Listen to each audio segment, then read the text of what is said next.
You got it locked on Roadium Radio. Due to circumstances beyond anyone's control, Dr. Dre is in the motherfucking house. So right about now, and I say, yo Steve, are you with me? ICE, are you with me? Here's a little something about a nigga like me. They never should've let me buy tape from Steve. Ice Cube would like to play dope shit mixed by Dr. Dre. Since I was a youth, I like COMPTON. Now I like the motherfucking Roadium. Buying a tape or two, that's what the hell I do. You don't like Tony A? Well, fuck you, this is a game, and I'm in it. Ice Cube will fuck you up in a minute with a right, left, right, making you sick. And then you see Tony A is on the mix.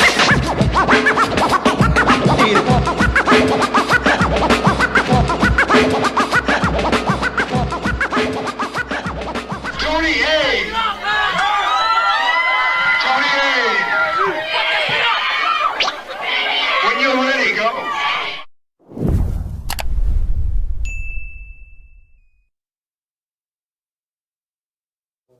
Welcome back, everyone, to Roadium Radio, episode 276. And before I introduce my very special guest, I've got some minor announcements.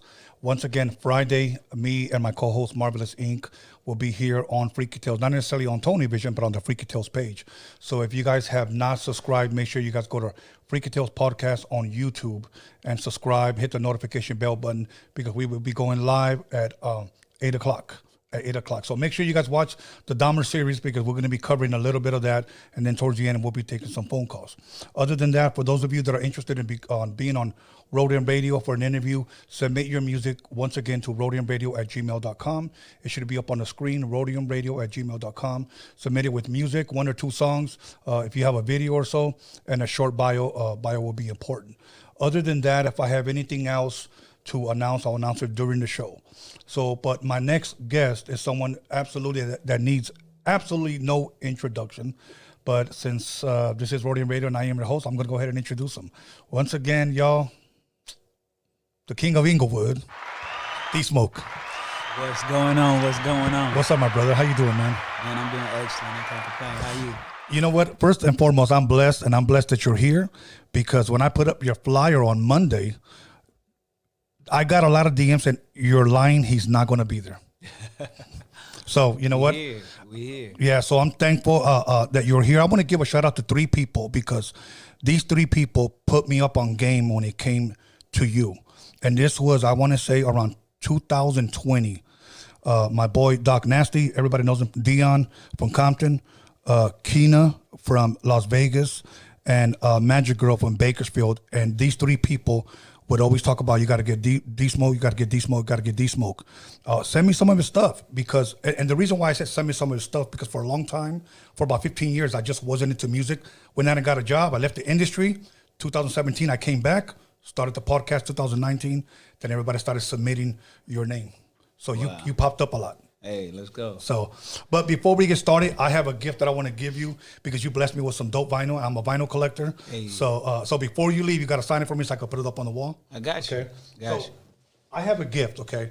And this gift is from a gentleman named Raul Carrillo. Raul Carrillo, his name on Instagram is Raul Arts. And he actually, I'm going to give this to you. You can open it. He said he did this a couple of years ago, and he couldn't get a hold of you. And he said, but I open it now? Yes, sir. Okay, for sure. And he said, I tried to get a hold of him, but no dice. So I want to give it, I told him I would give it to you live.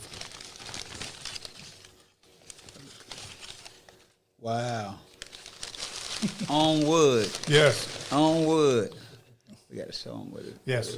So this is the stand. You could put wow. You could put it in the box. This is super dope. Yeah. He made me one right here, so I just decided to put it on the table. Yo, he said, thank you. Yes, sir. He said, keep the positive vibes and good music. Much love and success to you. You said Raul Carrillo. Raul Carrillo. Hey, big shout out to Raul. Dope. Thank you, my man. Yes. And since you said his name that way, for the people, más a ratito te debo preguntar unas preguntas en español, sí. Pero quiero que me contestes en español. Okay, está bien. Okay. Other than that, my brother, it's Wednesday. How is your week going so far? Y ahorita estamos contestando en español o inglés ahorita. Cuando tú quieras. Ok, pues ahorita mi semana va muy, muy bueno. Ya estoy cansado porque este fin de semana hicimos ¿cómo se dice? Un video de música. Oh, okay. Y ahorita estoy dirigiendo los videos con mi sobrinito. Y nosotros dos estamos aprendiendo mucho mientras hacerlo. Entonces es como hacer dos trabajos al mismo tiempo. Sí. Estoy el actor, porque el video es para mi canción, sí. Y al mismo tiempo estoy mirando al otro lado de sí. la cámara después de cada paso, sí. diciendo, ok, ¿cómo podemos mejorar eso? Y es un poco difícil, pero es muy divertido porque me encanta aprender a hacer nuevas cosas y estoy, ¿cómo se dice? Muy, ¿cómo se dice? Invertido. Sí, sí, invested.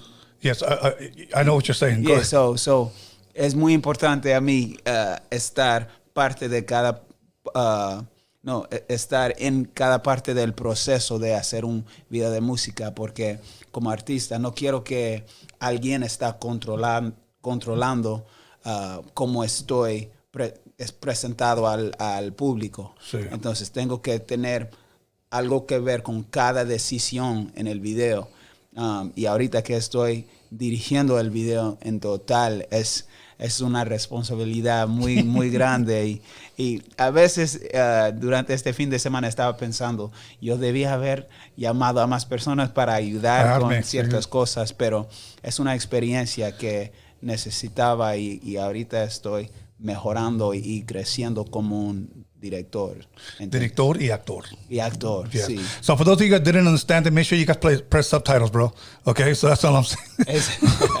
I was like, on this, we can do that? Yeah, no, there's a lot of people that want talk to them in Spanish, please talk to me. Like they really wanted to know if you just rapped in Spanish for that song, or if you could really do it, or if you can really do it. I mean, I know about 3 or 4 words in Spanish, you know. Right, just a couple, huh? Just a couple, you know. That'll work, man. So okay, so where originally are you from? Obviously, I introduced you as the king of Inglewood, but where originally are you from? So my grandmother had a house in Inglewood since the 70s. Okay. So the Inglewood has always been the hub since before I was born for my family. She's the matriarch of my dad's side of the family. And in that house, my pops grew up, my older brother Ron grew up, my cousins, my Kia, Kamal, Hanan, everybody came through that house. But, you know, before she passed, we had lived all over L.A. We had lived in, you know, Paramount. We had lived in Cerritos, Lakewood. Like, you know, typical story. We move in every 8 months. You know, we lived on Western and 38th Place and went to King Elementary and stuff. So we've lived in Crip neighborhoods, blood neighborhoods, you know, like Latino-dominated neighborhoods. And then, but then Inglewood was always the place we went as a whole family. Yeah. That was hub. And then when my grandmother passed, we inherited that house when I was like 10 years old. And so that's the first house where it's like we stayed there for years and years and years, all into my 20s. And that's also the first, Inglewood High was the first school where I did all my years there. Like I went to 5 different elementaries, 4 different middle schools, and then 1 high school, you know. Wow. You know, now one would tend to ask, like, why did you guys move so much? Oh, man. We was always moving into better spots. So as early as I can remember, we were all living in the same house with uncles, cousins, mom. You know, Pops was locked up. You know, he was in jail till I was about 8 years old. And then when he came home, you know, we were in Cerritos. Then the plan was, Mom and Pop's about to move us into a house out of apartments. Yeah. But we were renting that house with the option to buy. It turned out that wasn't the neighborhood to buy in. And then when we inherited Grandma's house, that was kind of like, okay, this is a house that's worth owning. Right. You know what I'm saying? And we're going to, you know, plant our roots in Inglewood. Okay. Reason why I asked is because since the 90s, I would say I've been going to, and I'm going to give a shout out to my boy, Gritty Greg. He lives off of Crenshaw. I don't want to give the exact street, but the street I'll tell you after, it's a historical street, and I wanted to make and direct a documentary based on his house because he's had Puffy there, he's had Biggie there, Eazy-E there, DJ Quick there, they've all recorded there at that house. Oh, wow. Yeah, and I Domino, he's managed a lot of artists and had his own record label at one point, gold and platinum plaques everywhere in Inglewood. So I wanted to do a documentary on his house. He's got footage, he's got pictures, he's got everything there. A lot of people just don't know that everything took place there. Mm-hmm. So I've been going to Inglewood like from the 90s, maybe like to 2005. Oh, wow. You know, so I know the area pretty well. And like I said, I would leave there drunk as hell sometimes at 3 o'clock in the morning. You know, so good times in Inglewood. Hey, there we go. And I still got a bunch of homies out there in Inglewood. So now, okay, te voy a preguntar en español. Uno quiere saber, bueno, el público quiere saber cómo aprendiste el español. Sí, pues mi familia no habla español, sí. Entonces no lo aprendí en la casa. Yo empecé a aprender cuando tenía como 10 años. Okay. Yo estaba asistiendo a una escuela donde la mayoría de los estudiantes eran latinos de El Salvador, de México, de Guatemala, de Nicaragua, y ellos estaban hablando en español casi todo el tiempo. Uh-huh. Cuando estaban hablando entre ellos. Sí. En clase con el maestro ellos estaban hablando en inglés, pero cuando querían expresarse de una manera cómoda, ellos empezaron a hablar en español, y yo como uno de como 3 estudiantes negros, yo estaba perdido, como ¿por qué me están excluyendo de la conversación así? Pero ellos de veras eran mis amigos, no lo querían hacer de propósito de algo malo, sí. Solo querían estar cómodos y hablar como hablan con su familia, sí. Como amigos, y yo quería aprender desde ese momento, pero no aprendía mucho durante esos años, pero esta meta seguía conmigo hasta que llegué al Inglewood High y la escuela secundaria de Inglewood, sí. Inglewood, you know. Cuando estaba en grado 9, era la primera vez que yo tomé una clase de español 1. Sí. Y el resto de los estudiantes en la clase estaban como, okay, ¿qué tengo que hacer para no fallar esta clase, you know, solo para recibir un C?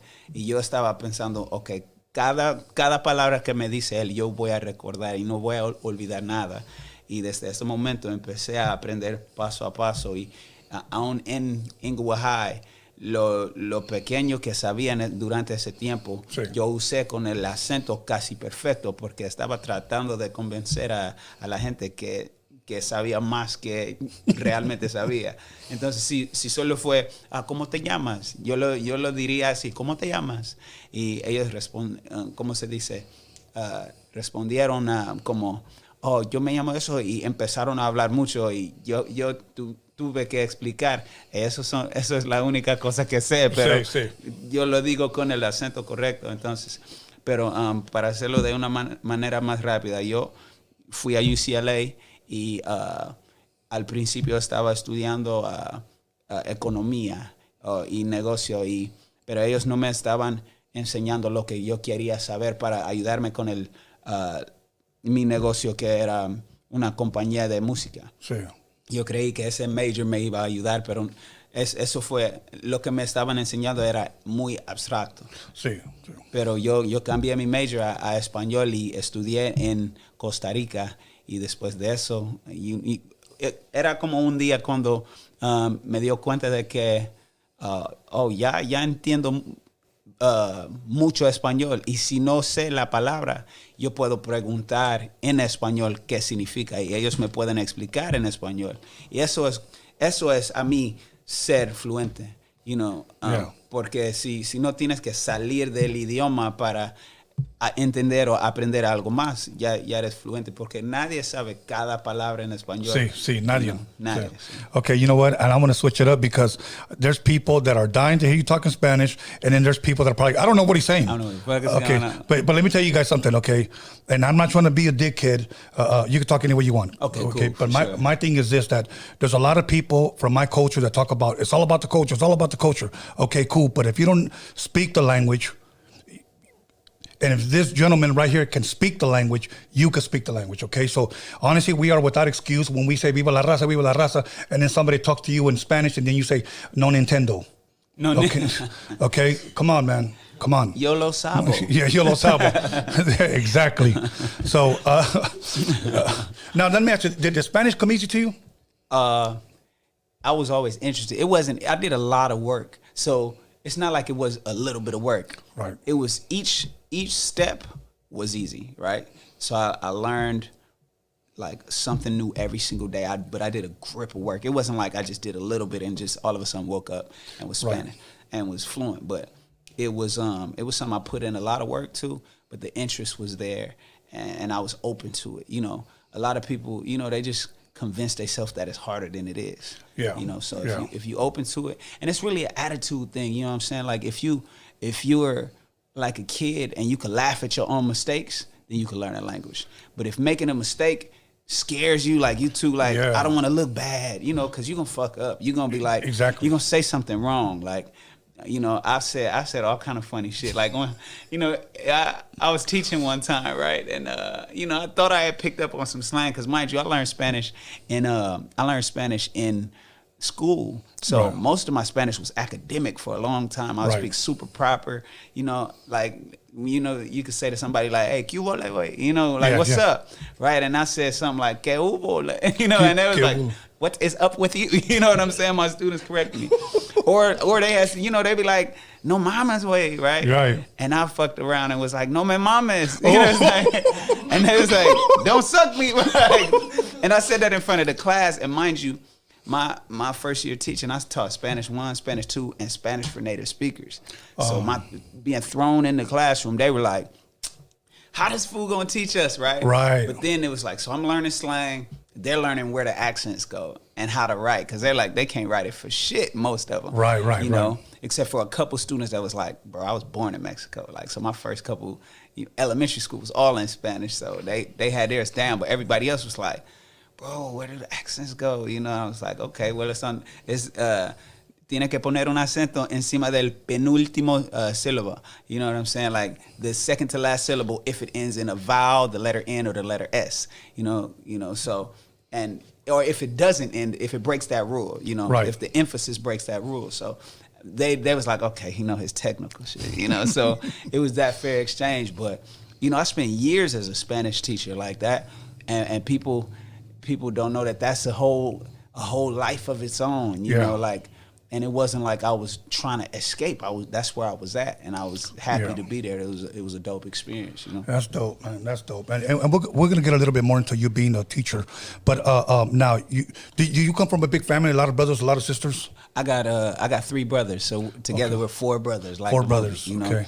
And so my oldest brother, his name is Ron. He just turned 48. Yesterday or the 3rd. Okay, well, happy birthday. Yeah, happy birthday to Ron. And then Sir is my younger brother. You know, a lot of people think he older because he's swole and stuff. Sir is my younger brother. He's about to have a birthday November 5th. My birthday's coming up in October, you know, this month. And then Davion is my older brother as well. He's a year older than me. So it's Ron, who's 48. Then it's, you know, boom, boom, boom. We all a year apart, you know, so. It's 4 of us, and the 3 of us have the same mom and dad. Ron is my dad. So. You play any sports growing up? I played baseball. I played second base. Pretty good? I was great with the glove. Like, I just was small, so I wasn't cracking no home runs. Okay. I would make contact. I'd get on base, but when it came to second base, I'm turning double plays. Pop, pop. You know, I would be all in the dirt, sliding catches. Nothing's getting past me. So, but I wasn't a slugger, but I was a fighter. So before Pops came home from jail, you know, you have this as a kid. You got this image of Pops in prison, and you like, okay, he in there. He got to be tough. We tough. We holding it down. Yeah. So I'm fighting. 3rd grade, I got in like 8 fights on campus, and I was never a bully, but I was small enough for people to think they were gonna pick on me, and then I would just surprise them like, oh no, ping, you know, you know, right up on it, right? And my thing was, if I went home and said I got in a fight, and my mom asked why, and it was like, oh, he put his hands on me, or he, shoot, I would never get in trouble, and my mom basically told us, like, don't let anybody pick on you. They better not put their hands on you, so I never really got in trouble for fights because I was still a smart kid. I loved learning. I loved school. I was cool with my teachers, and they just couldn't believe what they was hearing about the same kid out on the yard, And some of my favorite students was the same way. I'm talking gang members in high school, brilliant in algebra, brilliant in geometry and trig, but they go outside and they like, okay, it's go time, Yeah. And so, but so once Pops got home and I find out, oh, Dad is a loving, caring father figure who's super present, super active and taking us to games and being our coach and all this stuff, then he's like, all right, all the fighting in school got to stop. But if y'all like fighting, here's this karate class, here's boxing, here's the gloves. So after that, and we still got that same energy. So we start putting on the gloves and we boxing everybody in the neighborhood. We winning trophies in karate and stuff. And that was just kind of how we continued to let that energy out. But I would say I was a way better fighter than I was any other sport. Oh, that's dope, man. Like basketball, I played on my church team, but you know what I'm saying? I averaged like 2 points. And they was all on a fast break. You know what I'm saying? I'm like breaking out. So. Okay. Any instruments growing up? You play any instruments growing up? Man, yes. So I've been playing piano since I was 6 years old. 6 years old. So my mom plays. She taught me how to play. I started playing the drums at 10. My older brother, we call him Sino or Tabe, Chris White, he played the drums at my church.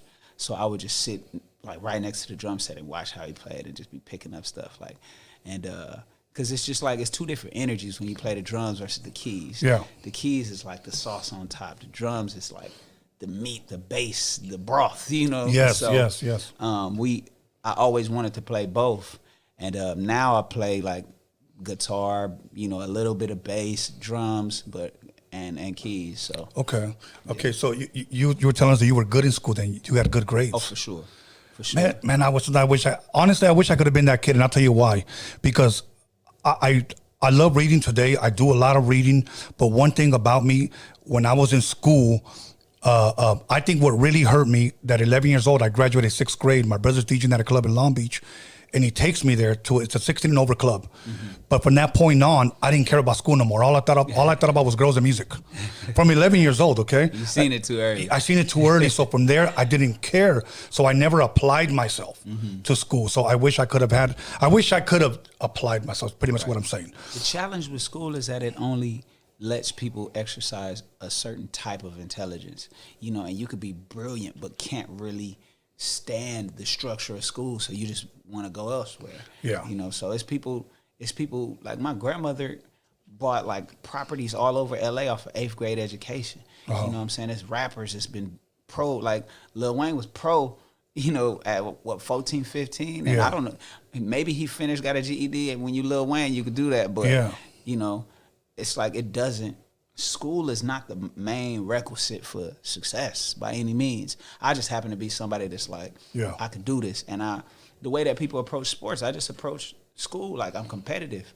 8th grade, this girl named Tiffany Annaberry, who went to Warren Lane with me, they said, this is our valedictorian. She's the smartest person at the school. And I was like, y'all lying. And it's the homegirl. She's brilliant. Right. Beautiful person. But I was that competitive when it came to like showing people like nah, like academically this part of my sport, like we're gonna see who put a test in front of me. If it can be aced, it shall be aced, Right. And so I graduated Inglewood with like a 4.5 and had 1 B in all of my 4 years, and the only B I got was in guess what class? Don't tell me Spanish. It was Spanish, bro. The Spanish teacher, my 11th grade year, he hated on me because he couldn't realize, or he couldn't accept that I could be funny and sometimes disrupt class, but still ace all the stuff and turn in all my work. So he just was like, El payaso. He knew, and he knew my track record was like, I get all A's. I'm gonna get an A in yours too. But, you know, me and the homie used to be clowning in that class. So I feel like he did it spitefully. He was like, probably. fuck this If little you're black watching, de la verga, puto. Anyways. No. Pero probablemente está muerto porque él está bien viejo. I'll take that back. I'm sorry. Dr. Decker, rest in peace. Yes. Ain't no way in the world he's still with us because that mother was old, you know. So Dr. Decker was funny. We used to call him DD because he was old and he was. And anybody who went to Inglewood know what I'm talking about. He was old. He was feminine. And then we was like, he probably, you know, right, make that life choice. No disrespect, but we was like, he probably, you know. And then later they was like, all right, we're doing the teacher highlight of the month. Dr. Decker, who went to this school back in the day, was involved in XYZ cheerleading, and I was like, oh, there it goes. There it goes. But rest in peace, DD. All good. Now, you said you had that competitiveness not only just in school but also in everything else you did. What do you think that came from? Having brothers, you have to find your space in the house. Okay. You know what I'm saying? You can't just fall back and expect things to happen. It's, you know, even down to food. If you wait too late, when everybody making their own plate, you might not get the same quantity of chicken, you know, drumstick, calling shotgun. Everything is naturally, the remote, everything is a competition. Yeah. You know, Mario Brothers, all the video games, everything is a competition. So it just becomes instinctive to be like, I could beat you. You know what I'm saying? And it's just built, you know, even going to the car. I remember as early as like 8 years old, we used to just be like, the race would start before you was even ready. I'll beat you. And then everybody take off, you know? And so it's just, that's where that came from. And you know, never want to take no losses. You know what I'm saying? So. Yeah. Okay. You know what? You just reminded me of my homeboys. In 2002, I met two good friends that live in Inglewood, and I'm always go to the house because I was always very competitive. And if you're watching, I know you guys know what I'm talking about. I was very, very competitive when it came to Madden. Okay, so when it came to Madden, I was like, I'll smoke y'all motherfuckers. I'll beat you by 28 points. And I did. I actually ended up beating them by 28 points, 5-minute quarters. I played with the Dallas Cowboys. Oh, there you go. But anyways, Dewan and Lou and Crawford, my boy Crawford, stay out there in Inglewood. So now, this is an interesting question because I always ask people this, and a lot of people don't remember. My first recollection of rap was in 6th grade. It was Rapper's Delight. The first time I ever heard somebody rap. And of course, I fell in love with it. Then my next one was actually a white chick by the name of Blondie. She had a song called Rapture. And she rapped. Fat Five Freddy was actually in the video. And after that, of course, it was The Message or Survival or I forgot the other name of it, Scorpio by Grandmaster Flash and the Furious Five. So my catalog of rap began to build from there. It was mostly all East Coast at the time. Mm-hmm. When do you remember first hearing rap ever?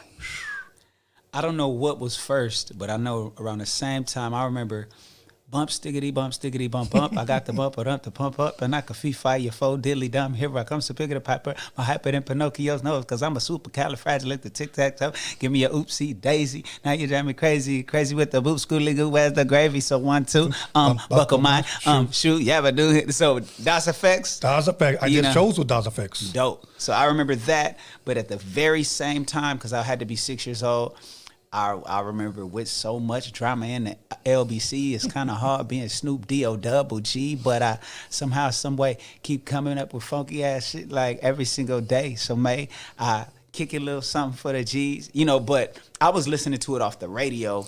Right. So I'm rolling down the street, smoking, sipping on gin and juice, you know. So it's like, even when I say the verse, I be feeling like I'm probably saying the censored version, you know. Right. But I grew up in a house where until I was like, I had to expose my parents to good rap before they let us even listen to rap. Like, and my older brother Ron, when he was 21, I was 10. So he put me up on, in 96, 96 gonna be that year that me and you. So he put me on A.T. Aliens as soon as it came out. So I was born in 85, but late in 85. So in 96, I'm 10 most of that year. I turned 11 at the end of the year. So when they came out with A.T. Aliens, he had the cassette, because I remember flipping that motherfucker over. Yeah. But he played me all of that shit, and I learned. That was the first rap album I learned. You know, we could do we could do lyrical trivia on ATLians and Aquemini, you know, and I think that was the distinction between, like, I remember those songs, but that was when I was like, okay, this is what an album is supposed to be. This is how it's supposed to take you on this kind of ride, this kind of journey. And I think that influences how I put together music, because there was a story, there was a message, there was honesty, there was dirt, gangster shit, spirituality, you know what I'm saying? And I've always held that to a high standard, because it's like, you know, everybody could... I know a gang of people in the hood that can rap. I know people that can freestyle better than me, that ain't rapping now. They at FedEx or whatever, you know. Right. Because I think the true art form is knowing what you want to do, who your music speaks to, and creating something that has all those elements. So fucking Outkast was the one when I was like, that was the music that told me what rapper I want to be. But Snoop, and then everything under Snoop, all the Dog Pound taught me what it meant to be a youngster in LA. So that was the balance of like what I would listen to. I paid close attention to everything Battle Cat did. Battle Cat is my big homie. Battle Cat was a demigod. You know what I'm saying? Yeah. When I was pushing for my career to go to the next level, if Battle Cat to tell you the story, I ran up on Battle Cat in Marina Del Rey at the warehouse. We eating, they had the Sunday brunch. We up there, and I'm celebrating my nephew for his birthday. It's me, well, he's my cousin. Me, him, and his mom. And I see Battle Cat. I finish my little bite. I hop up. I'm like, Battle Cat, what's up? My name D Smoke. I'm a rapper from Inglewood, and I know they big crippin' and all that. Right. He was like, much love. I was like, I want to send you something so you can see the quality of my work. He was like, for sure. He gave me his number. Right, I text him right away 2 links, and I was in the classroom at the time, and what I used to do is whatever extra income I had that month. If say I had $1,000 or $1,500 in savings, right? It might take me 2 months to save up $1,500 because on a teacher, especially first year teacher salary, you living month to month because it's not big, and you single. I'm not married. Right. Usually, that's why teachers marry teachers and shit. They be like, we put these together, we could have a household. Was this through LA Unified? Inglewood Unified at first, and then in LA Unified too.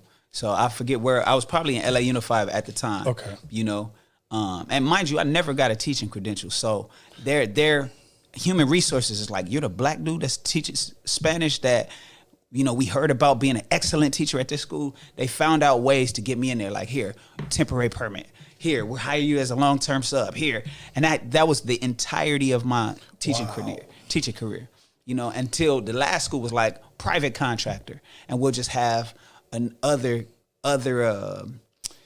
credentialed teachers on staff. And they kept figuring out a way, because my reputation in the education community was like, he's the one. You need him on your campus. Forget in the Spanish classroom, just because, that was my rapport I kept with the students, with the UCLA community, and the connection to art and music. So that was like, that's good for the school. So I forgot where I was going. With Battle Cat. Oh, Battle Cat. So I ran up, exactly. Whatever income I had, I would search on like Craigslist to be like, who owns a Red camera? I would find the people that could own them and operate them. I'd be like, look. You wanted the best shit. Bro, I was like, I'll give you $1,200 for 1 day of shooting. As long as it's an off day, I'll give it to you cash. You know what I'm saying? It's just off the books. They not turning down. They own the camera. They off. They like, all right, let's shoot. You know what I'm saying? They was like, all right, give me $1,500 so I could hire one person to pull focus. And we on. So I shot 2 videos like that. Just to let you know, I could get somebody to do it cheaper with the Red camera. Oh, okay, for sure. Hey, yes, sir. I might hit you up on it.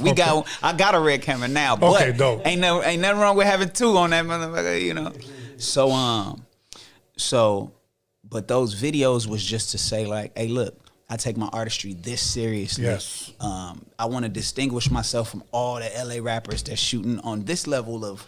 I want it to look crazy. Like, soon as whether you like what I'm saying, whether you know what I'm saying, however you feel, you're going to look at it and be like, am I watching a movie? So those are the links I sent to Battle Cat. Like, this is who I am. I'm from Inglewood. And then, so the stuff I'm shooting is hella hood. You know what I'm saying? Either hella hood or super artistic with fine ass girls in it. You know what I'm saying? but doing yoga in the videos or something. So it's not just twerking and shit. It's like she bad, but she stretching me. This nigga different, you know? And so I sent it to him. He get back to me that night. He's like, man, me and my wife watching your videos together, bro, as a family, this shit hard. Like, he had an idea for this show he was about to do, and he was like, I want you on it. You know, but in the meantime, he started sharing the stuff I did, you know, and I did a series called Run the Subtitles where that's when I was like, hey, it's this English and Spanish shit that's going to open the doors, you know. I'm going back and forth, you know what I'm saying? And it was Trump was president at the time, and I had one verse, it was like, el presidente no vale verga, estoy prisionero en un país lleno de mierda, construido en las espaldas de nuestras abuelas, morenitas bonitas doblando, ardiendo la tela, nos quitaron cultura, y nos dieron las reglas, you know, and it was going off, and I shot it on a 7D, that one. He saw that kind of stuff and started sharing it like, this motherfucker going off. You know, and because I asked him for the We Can Freak It beat. He sent me the real beat, the real instrumental. Right. And I did one over that. Next thing you know, and this is rhythm and flow has hit me because somebody who's connected to the producers like Battle Cat reposted your shit. We want you on this show. You know, yeah, so the buzz was already there. Man, the buzz was growing. Oh, for sure. But me and his connection is like he plays such a key role in me being where I'm at because he gave me his number, was direct. He could have blown me off in the restaurant. Yeah. Actually watched the stuff, shared it, sent me the beat, shared it, and then somebody ended up calling me to be a part of something that changed my life. So let me say this. I met Battle Cat at VIP Records in Long Beach. I want to say it was probably 88 or 89. And we saw each other every so often. But when he shared A.DA, when it dropped on his page, there's the D-Smoke that everybody's talking about, okay? Mm-hmm. So yo, Battle Cat, I said, what, can you put me in contact with D-Smoke? And he says, yeah, brother, I'll let him know. I'll shoot him your number. And he talks. I'll tell him that you were righteous, brother. I'll tell him that, you got a platform that's growing, that's shining lighter. And I was like, please do that. So, and then I started looking at your page and I said, I'm just in a DM. He probably won't even read it anyways. And then you got back to me the same day, bro. Sure. Honestly, I'll be honest, I was shocked. It was two things. It was two parts to it, right? Battle Cat hit me and said exactly what you said he told you he was going to say. And then I had seen it. I was like, okay, I'm going to have to holler at him. I didn't get right back. But then when the two connected and he hit me like, holler at this man, he's 100, I was like, for sure, say less. If it come from Battle Cat, because he won't do it unless it's official. Yeah. So that's also a part of why I'm here as well, because I don't know everything. Yes. But I love to connect the dots. Absolutely. So much love, much respect to Battle Cat. Thank you, my brother. He was here early on. I want to say probably the first 20 episodes he was here, and he shared pretty much his DJing, drum machine, everything.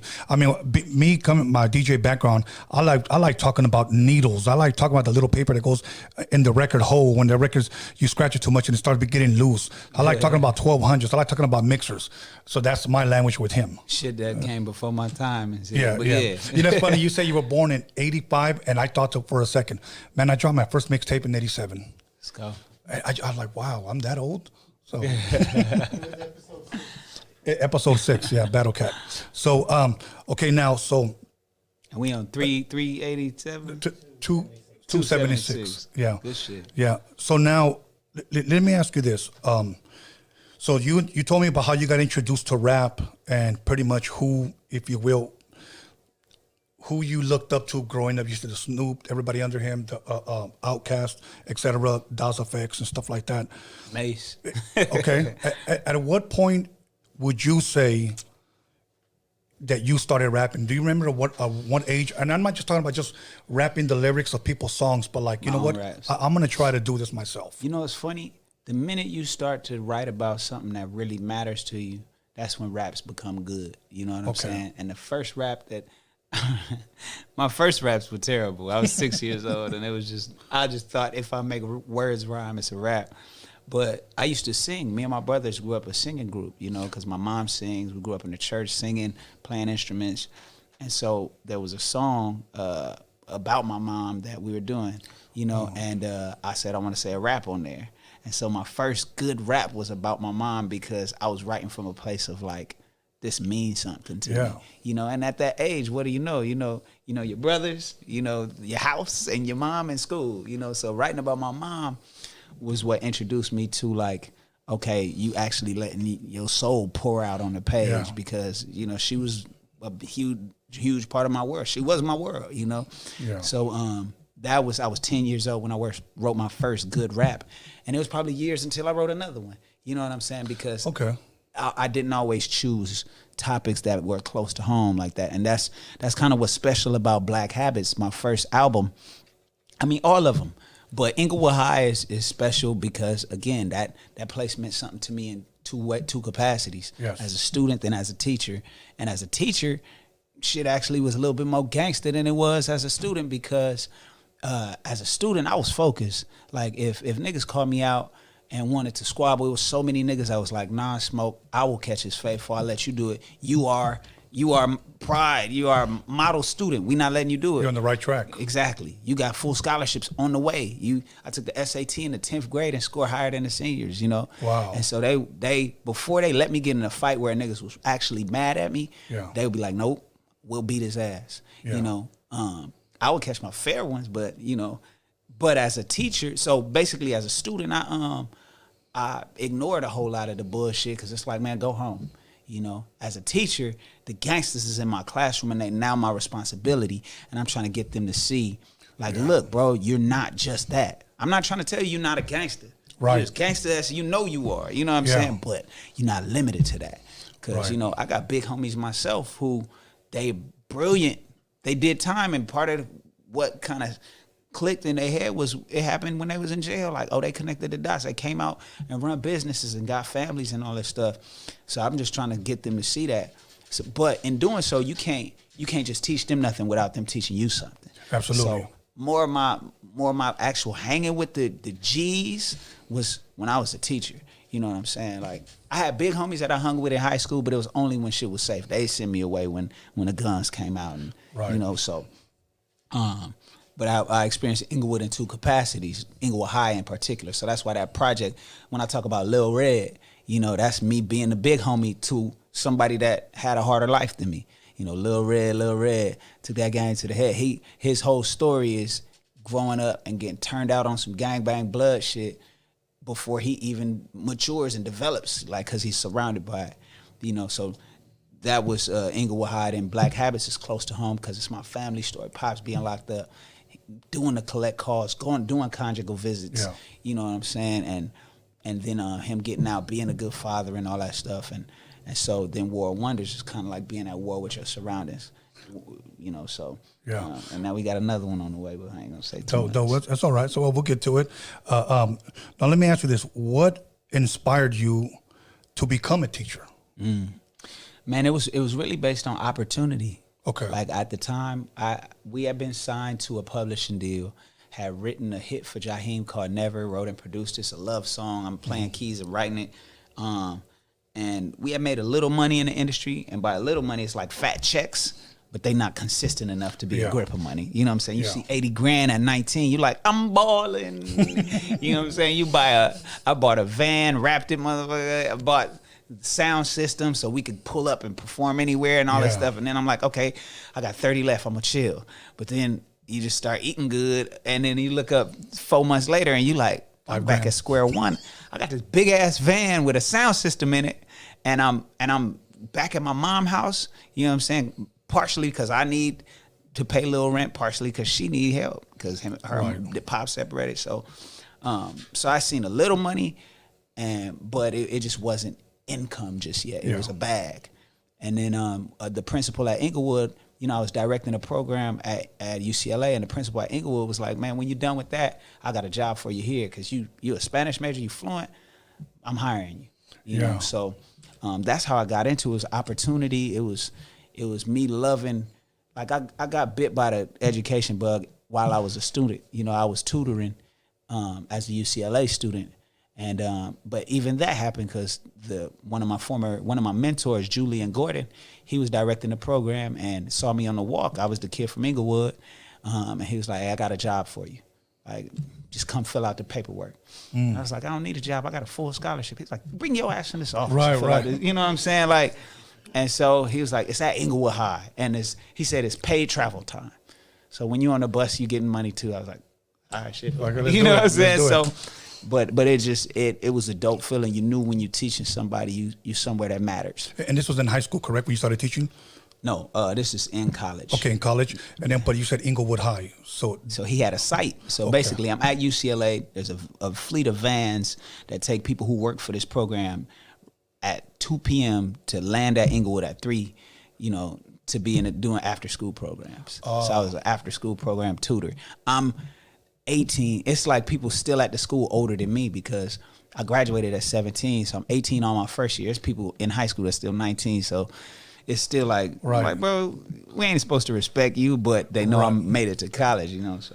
Right, okay, so now first day of class, you sit down, does any students look at you and like, the hell is this? He's going to teach Spanish? At UCLA or when I first entered the class? Either. I mean, at UCLA, when fall quarter hit at UCLA, I was overwhelmed because I did a summer program, a summer bridge. Like, it's just blacks and Latinos in the dorms. And we like, okay, cool, this is fun. We take our classes. I learned how to write at a college level in that summer program. Awesome. I could put my ideas on paper, but I couldn't structure it for college. I was like, oh, a thesis, what's that? I got to have this? Yeah. And so, but once fall quarter hit and everybody hit campus at the same time, I was just like overwhelmed. It was people that I beefed with in the summer. It was this blood who was named Vernon, right? This blood, mind you, I come from Inglewood High, a blood school, but it was this blood named Vernon who went to UCLA too, and he transferred in, and he was just super like boisterous in class, like, hey, I'm from LA and this is my opinion on everything, but he was super intelligent. He just had no filter, right?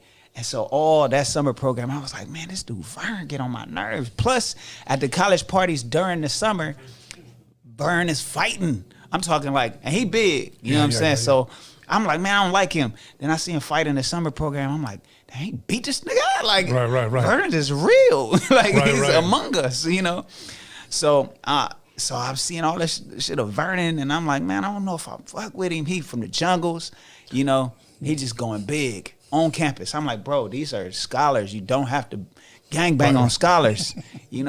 My big homie, from my hood in Inglewood, he was like, bro, people do all that acting tough shit.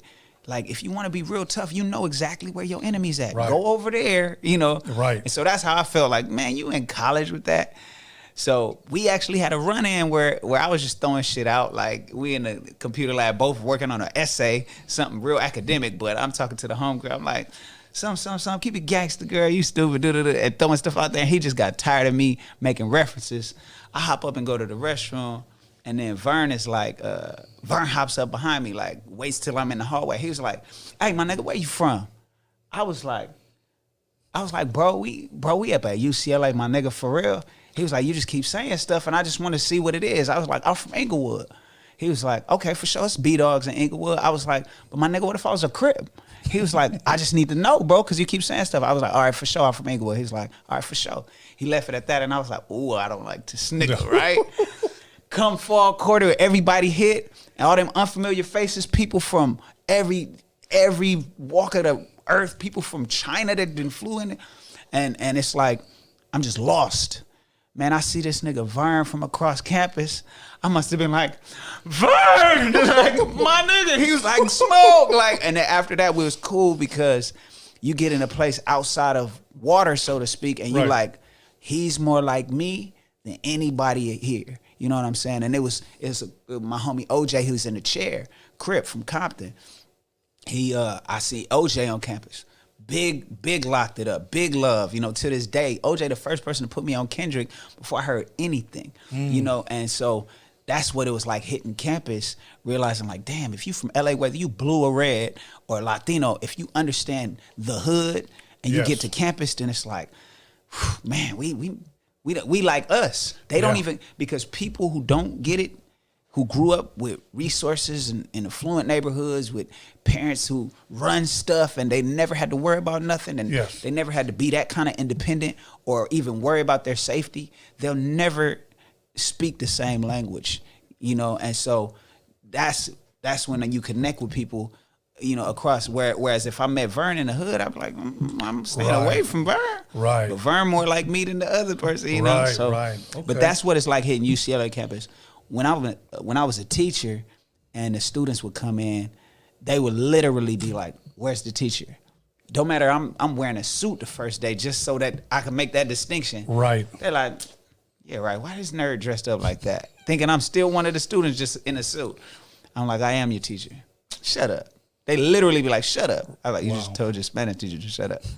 You know what I'm saying? They was like, "For real?" And their first response was, "Oh, hell yeah." You know, and I'm like, "No, we gonna have a good time, but let's establish some boundaries and stuff." So. Did they ever say, "A ver, hablas español"? See, oh man, they tested me all the time. Okay. Yeah, they tested me like ¿De dónde eres? ¿Eres de México o de dónde eres? ¿De Belice? De Belize, no, you know? de Panamá. De Panamá. De Nicaragua or De whatever. Colombia? Yeah. No, Honduras. Honduras, porque hay muchos afro-latinos en Honduras, en Panamá, pero Yeah. That's what they say. Okay. They tested me. Okay, let me ask you a question that I think is a tough question, and some people don't like to be put on the spot when it comes to rap, but it's a rap question. Okay. Gotcha. I'm going to name a sport, and I'm going to say who is the greatest, and just give me the first person that comes to your mind. All right. Okay. Boxing. Roy Jones. Okay. Roy Jones Jr. Okay, now my generation. Floyd Mayweather. Floyd is the greatest, bro. Okay, I fuck with Floyd. The first person would probably be, for the average person my age, people say Muhammad Ali. For sure. Okay. Now, I mean, it's all in eras, you know? Right. Yeah, Okay, here we go. Basketball. Kobe Bryant. Okay, Kobe Bryant. Yeah. Okay. Baseball. I want to say, I mean, just because how I grew up, it was Ken Griffey Jr. But Okay. I know it's probably people, you know, but Ken Griffey was that idol. Okay. You know. Okay, now football. Football, what?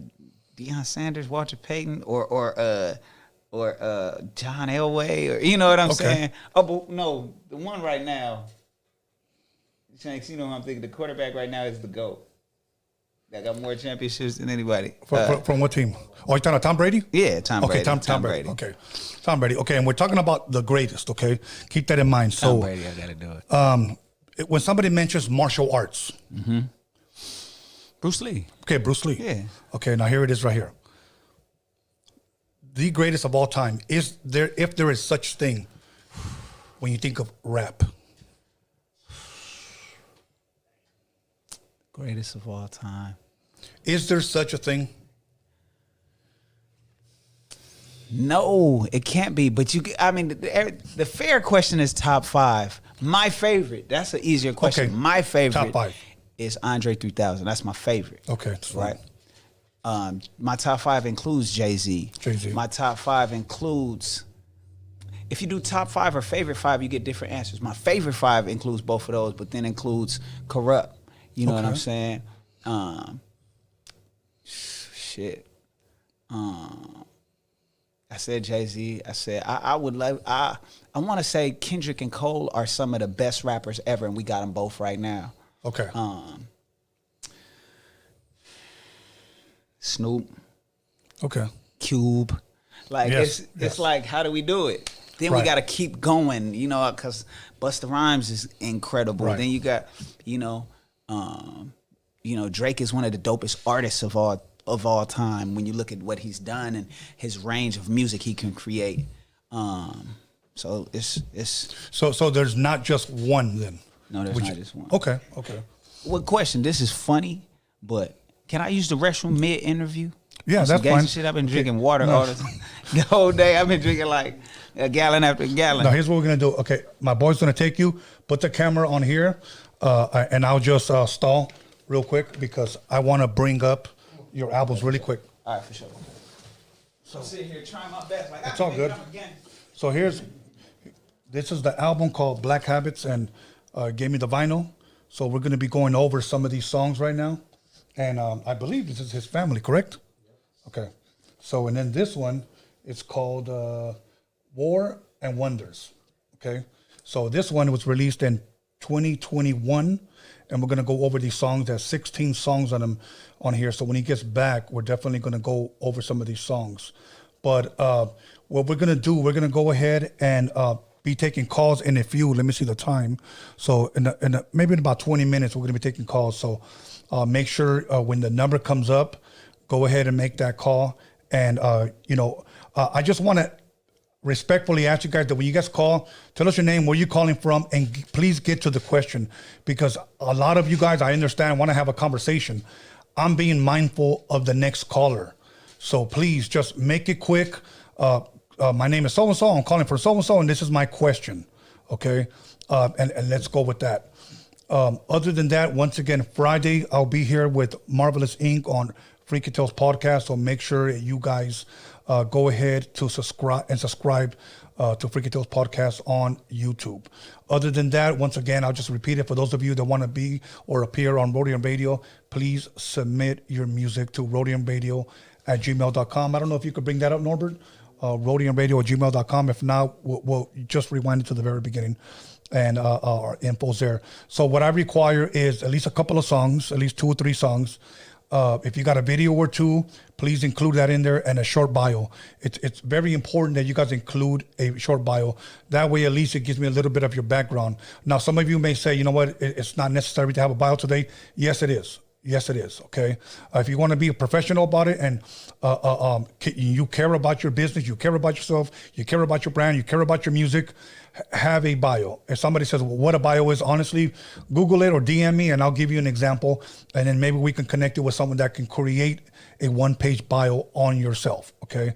Pretty much, you can give it to a promoter, you can give it to a radio station, you can give it to whoever, and it gives them a background of who you are, or you could even get it in a PDF file and email it to whoever you want. So, but I do believe that is very important for you as an artist. So once again, as soon as he gets back, we're going to go ahead and get into, I have some more questions, but we're going to definitely get into the phone calls. And for those of you guys that are probably wondering, yes, we are going to pop out the tequila and take a couple of shots once again with D-Smoke. So other than that, Norbert, anybody on the live chat? I mean, on the super chat? Not yet. Okay, not yet. So once again, D-Smoke is back in the building. Back in the building. Yes. And let's go ahead and put it back on the camera. Okay, let's see. Boom. All right, my brother, you feeling better? Feeling great. You had to drain the main vein. I had to drain the main vein. Okay. Relieved in the way. I'm comfortable and stuff. You know what I'm saying? All good, my brother. You know what? I want to bring up this album right here. Hey. This was released in 2021, if I'm correct. Yep. War and Wonders. Now, before we get into the songs, why War and Wonders? So War and Wonders, I feel like that album represents like the 2 sides of me, or the 2 sides of Inglewood, or, I think you can't see wonders unless you're down to go through the war. Like, the best things in life are on the other side of courage, and on the other side of consistency, on the other side of hardship, if you go through it.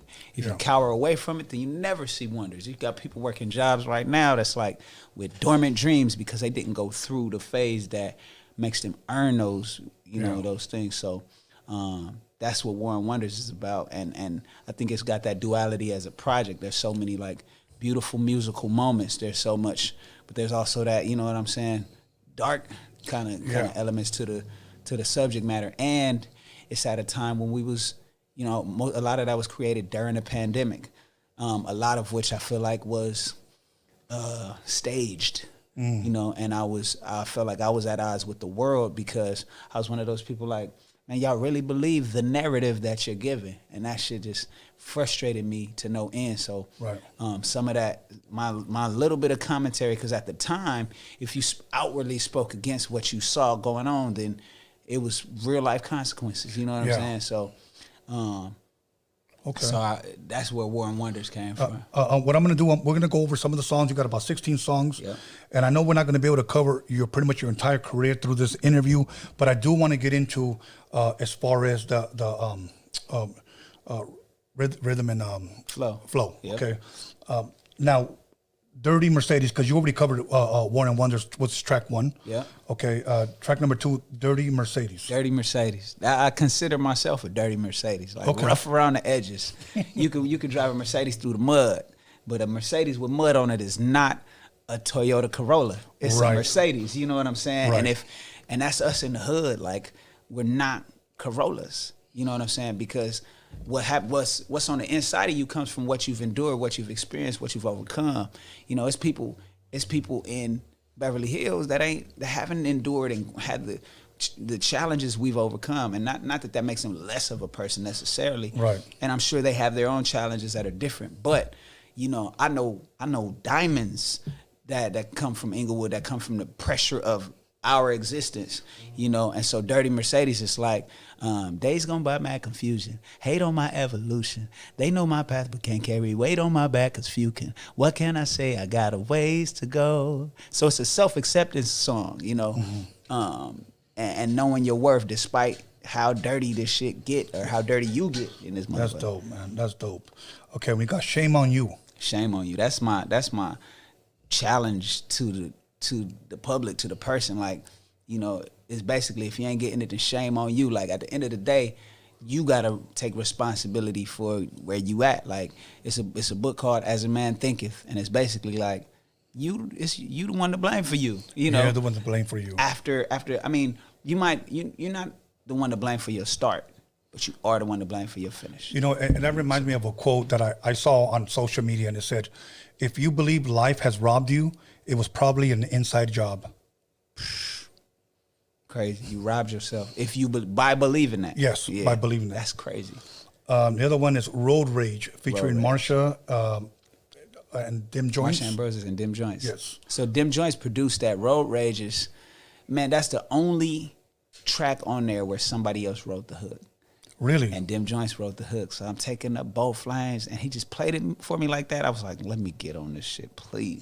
It's like, it's yours, you know. So okay. That's why he's featured on it, because he did that. But Road Rage is like, that's when we moving through the streets, you know. Okay. And when you feeling yourself with the windows down and the music up, smashing. My first car was a hatchback Honda Civic, so it took me back to like, even though this car 4 cylinders, we got it on 17s with tents, and I'm gunning it, you know what I'm saying? Right. So that's dope. Okay, so and then here we have Find My Way featuring, I believe, Toby Nwigwe. Okay, and then BJ the Chicago Kid. Absolutely. Find My Way is the continuation of Riding Through the Streets Again, you know.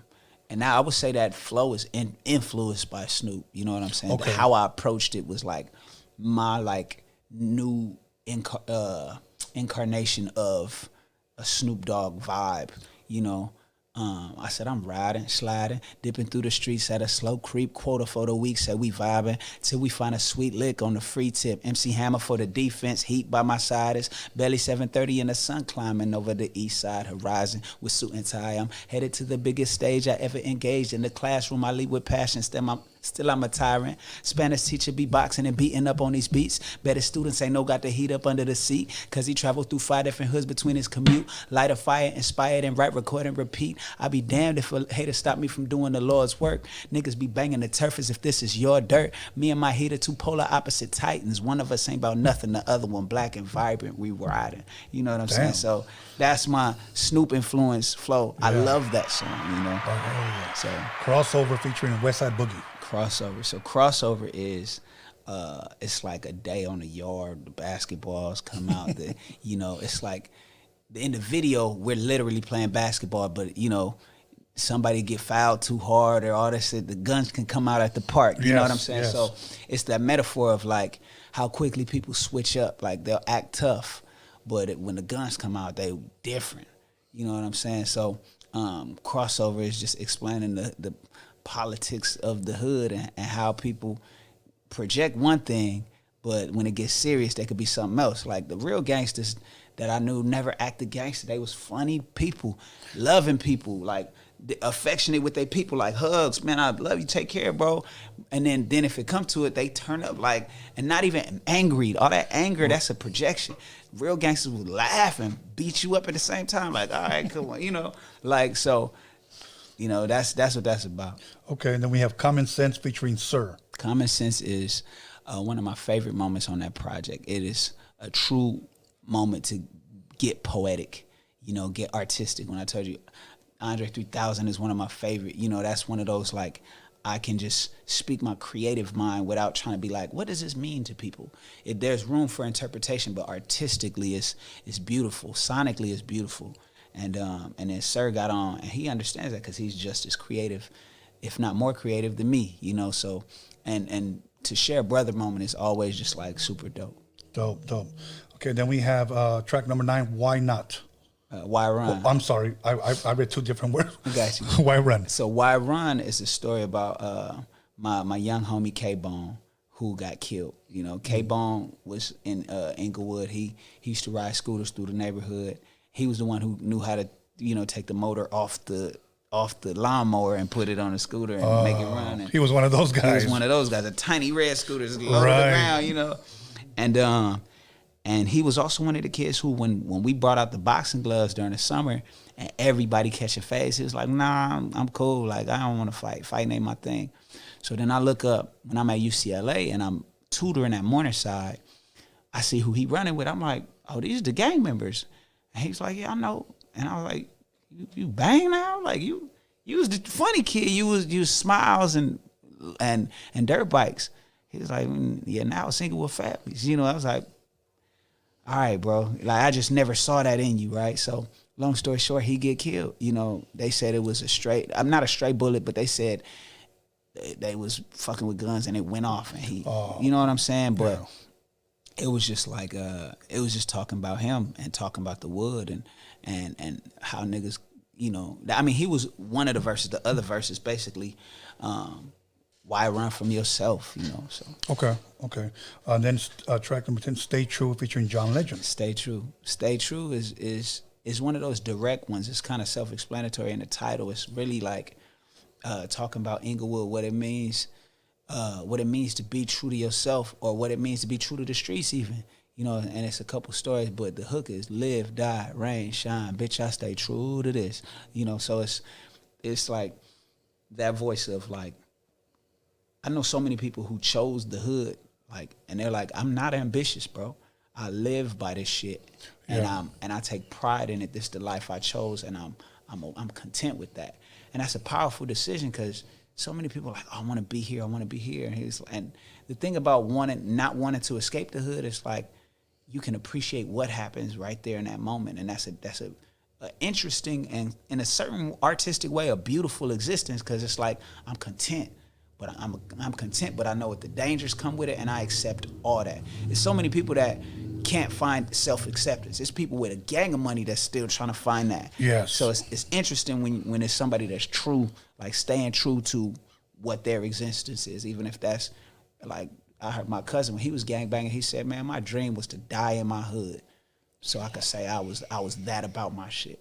And the irony of it is he got shot, but he's paralyzed, and you know, so it was just interesting. But Stay True is a hood story, and it's actually beautiful, you know. And cause John Legend's part is, cause the whole world is here for you, the sky is here for you, the life is here for you, you. So I tell you what to do, stay true. So it's the contrast of the big homie voice being like, you got more like. Yeah, I see it's in you, but choose this path, you know. So yeah, okay. Wow, that was dope. Okay, 11, Say Go. Say Go. Say Go is like, it's one of them like big bangers that's like it's a high energy joint, like buying back the block where the leg goes.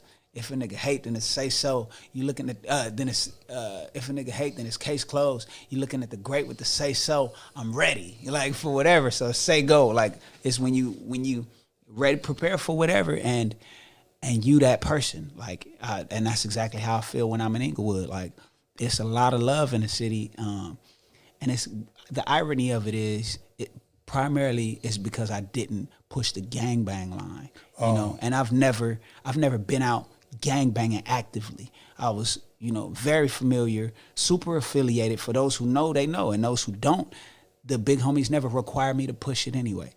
And it wasn't no mainstream gang. It was the homies who are very connected in Inglewood, but they also chose that path of like, we're no stranger to the streets, but we're not gonna push a narrative or push a line that somebody else has me doing. I'm not gonna just take direction from anybody. So what song are we talking about, man? I'm sorry. Say Go. Say Go. Oh yeah, Say Go is like you looking at the great with the say so.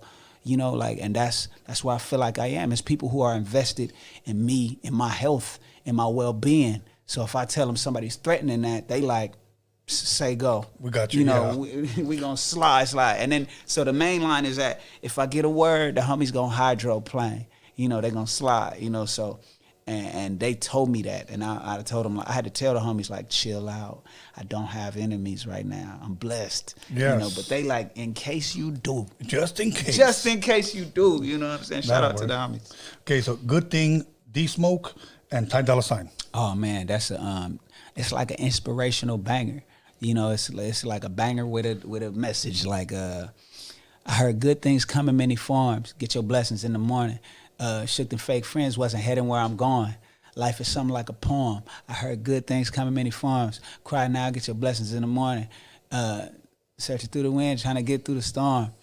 But when it's getting warm, might fuck around and be a good thing. So it's like, it came from, like, when I got married, my wife had to let go of a really close friend because she didn't know how to be a facilitator, be a helper to my wife. She was making the drama about her, and it was just it was a sign of like, oh, you can't be fully happy for me and create drama around one of the biggest moments in my life.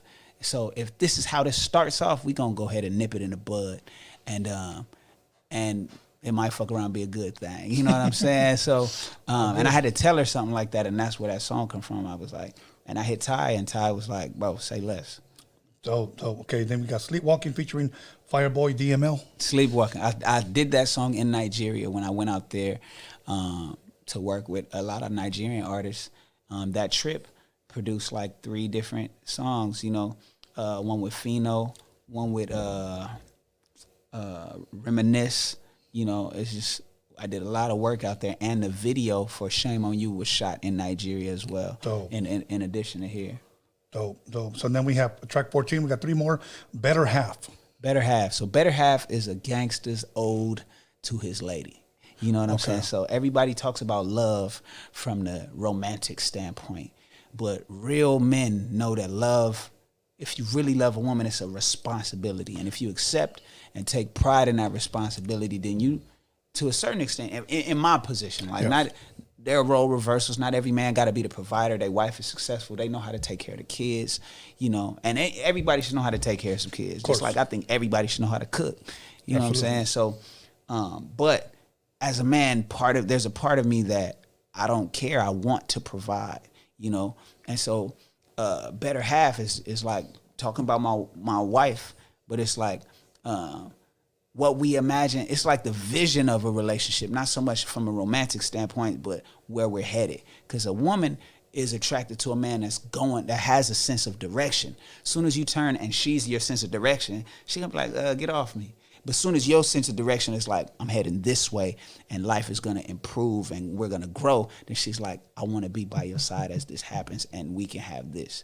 So Better Half is like, what we imagine, we live it. Big ballin'. Big body, big business. We gonna have all we envision. Big ballin', big body, big business. Work hard, love hard, and get wisdom. Big ballin', big body, big vision. I searched my soul and found riches like Big Marley, Big Garvey, Big Rivers. Flowing, we not only team, a coalition, coexisting. Your femininity is plenty healing, needed no magician. Hocus, no, our boast is oceans flow, we toe-to-toe position. We know this road is seldom chose by those who don't know Jehovah. It's hard to be highly involved in the public eye but still maintain love. But we serve the Creator that's greater and made us both with the same paintbrush. So we maintain. What can make us stop? Not a damn thing. We just stay our lane. And if they ask, you my better half, you know. So that's it's dope, but the beat is crazy. So it's like that's. I performed that this summer, and it was one of the like dopest moments because when you get up there and you realize like these words, like I said, my 10-year-old rap was about mom. This one was about my wife, and to do it in front of it actually turned out to be an older crowd in Kansas. I was opening for Alicia Keys, and I looked out, and it's a gang of older people. Like, dang, she got all ages here, like people in their 70s, 4-year-old girls, and I done cursed, and you know. And they still with me, but when this song come on and they could tell I'm talking about family, they like, wow, that's dope. That's dope, man. Okay. Clockwork featuring Marsha. I'm having a hard time pronouncing. Ambrosius, yeah. Ambrosius, okay. Yeah, Marsha Ambrosius, Clockwork. Well, Marsha is one of our favorite artists of all time. She wrote Butterflies for Michael Jackson, and she was part of the group Flowetry, and just incredible. And so to work with her was awesome. Now I feel goofy not being able to pronounce her name. It's okay. Marsha It's Ambrosius. okay. It's okay. That song came out of the pandemic. You know what I'm saying? Like there were some really dark moments. I'm sure you remember during the pandemic where we're like, is the world ending? Like quite honestly, the media and everything was like, it felt apocalyptic. Yes, you know, so absolutely. Writing a love song in the middle of the pandemic is the words were love me like the world that we know may end. Yes. We may not have the time come June when May ends. Want you to love me like time is ticking. And she killed it. And so it's like that kind of love song. And if you imagine, if you're looking at somebody you love and you're like, y'all got 24 hours. You know what I'm saying? It's gonna get lovey-dovey. You know what I'm saying? So that's that song. So we have last one, Free Right. Oh, Free Right. Free Right is it's exactly that. It's like it's a journal entry to summarize it all. Okay. And it's a lot of people's favorite on the whole project, you know. Okay. And I just wouldn't have ended that project any other way. It's, you know, I listened to the end of The Love Below, and Andre raps for 6 minutes, you know. I think on Free Ride I went for 3, you know. But it was like, he was like, I met you in a club in Atlanta, Georgia. Hey, Shanks, what's the first line of Free Ride? If I know the first line, I'm off and running. If you're talking about Atlanta, you're probably talking about Magic City. No, I'm only. Oh no. Free. How the beat go? Hum the beat.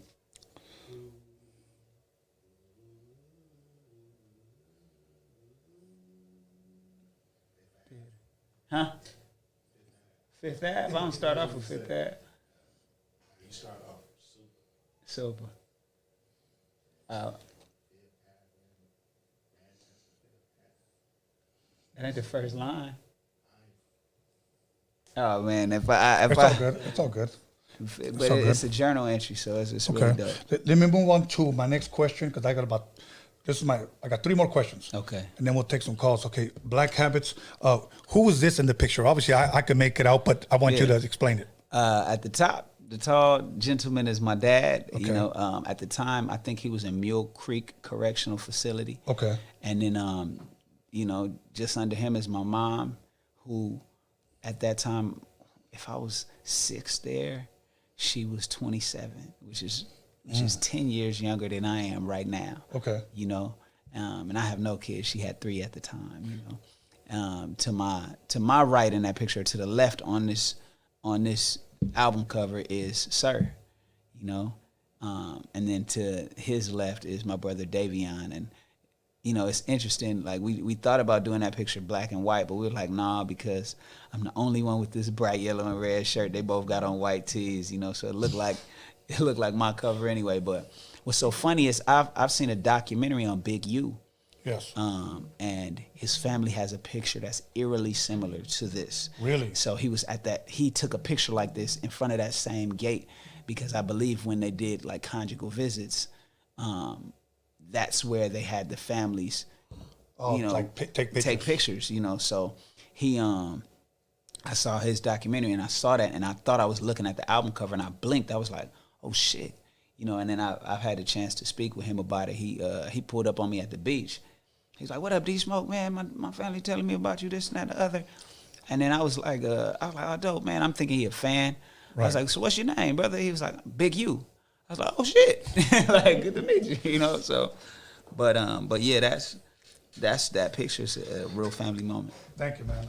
I definitely want you to sign both of those. I got you. You know, it's funny that you say that about Big U because I heard Mike Tyson share a story one time, and you might have heard it. It was on YouTube, and he said that he was the youngest heavyweight champion of all time. He had all the belts. He was with Don King. He went to a party, and he goes, and there was a major world star singer sitting at the bar. And Don King waves to them, and he waves at us. So I finally make my way over there, and I walk up to him, and I said, hey, it was Michael Jackson. Mm-hmm. And he says, what's up, Michael? how you doing? And Michael Jackson kept telling him, I don't know why, but you look familiar. You look familiar. And he goes, and I'm probably the most popular athlete in the world at the time. Tyson.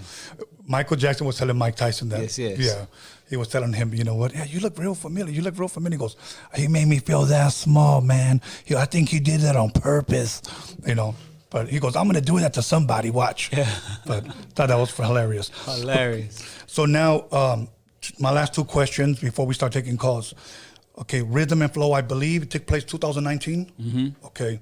And started 2018 when they started auditions in the other cities. The end of 2018, beginning of 2019 is when they did the LA audition and went. And, okay. And yeah.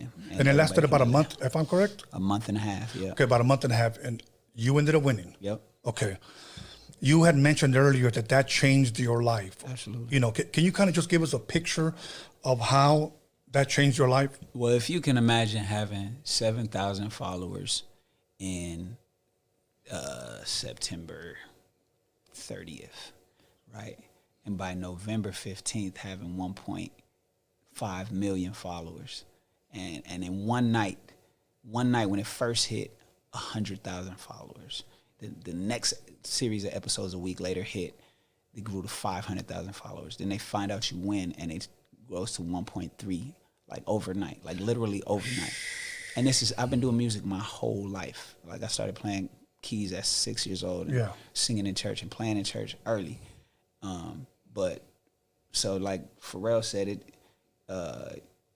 it took him 10 years to blow up overnight. And that's the very same story, like 15 years to blow up overnight. And it was because of the show, you know. Wow.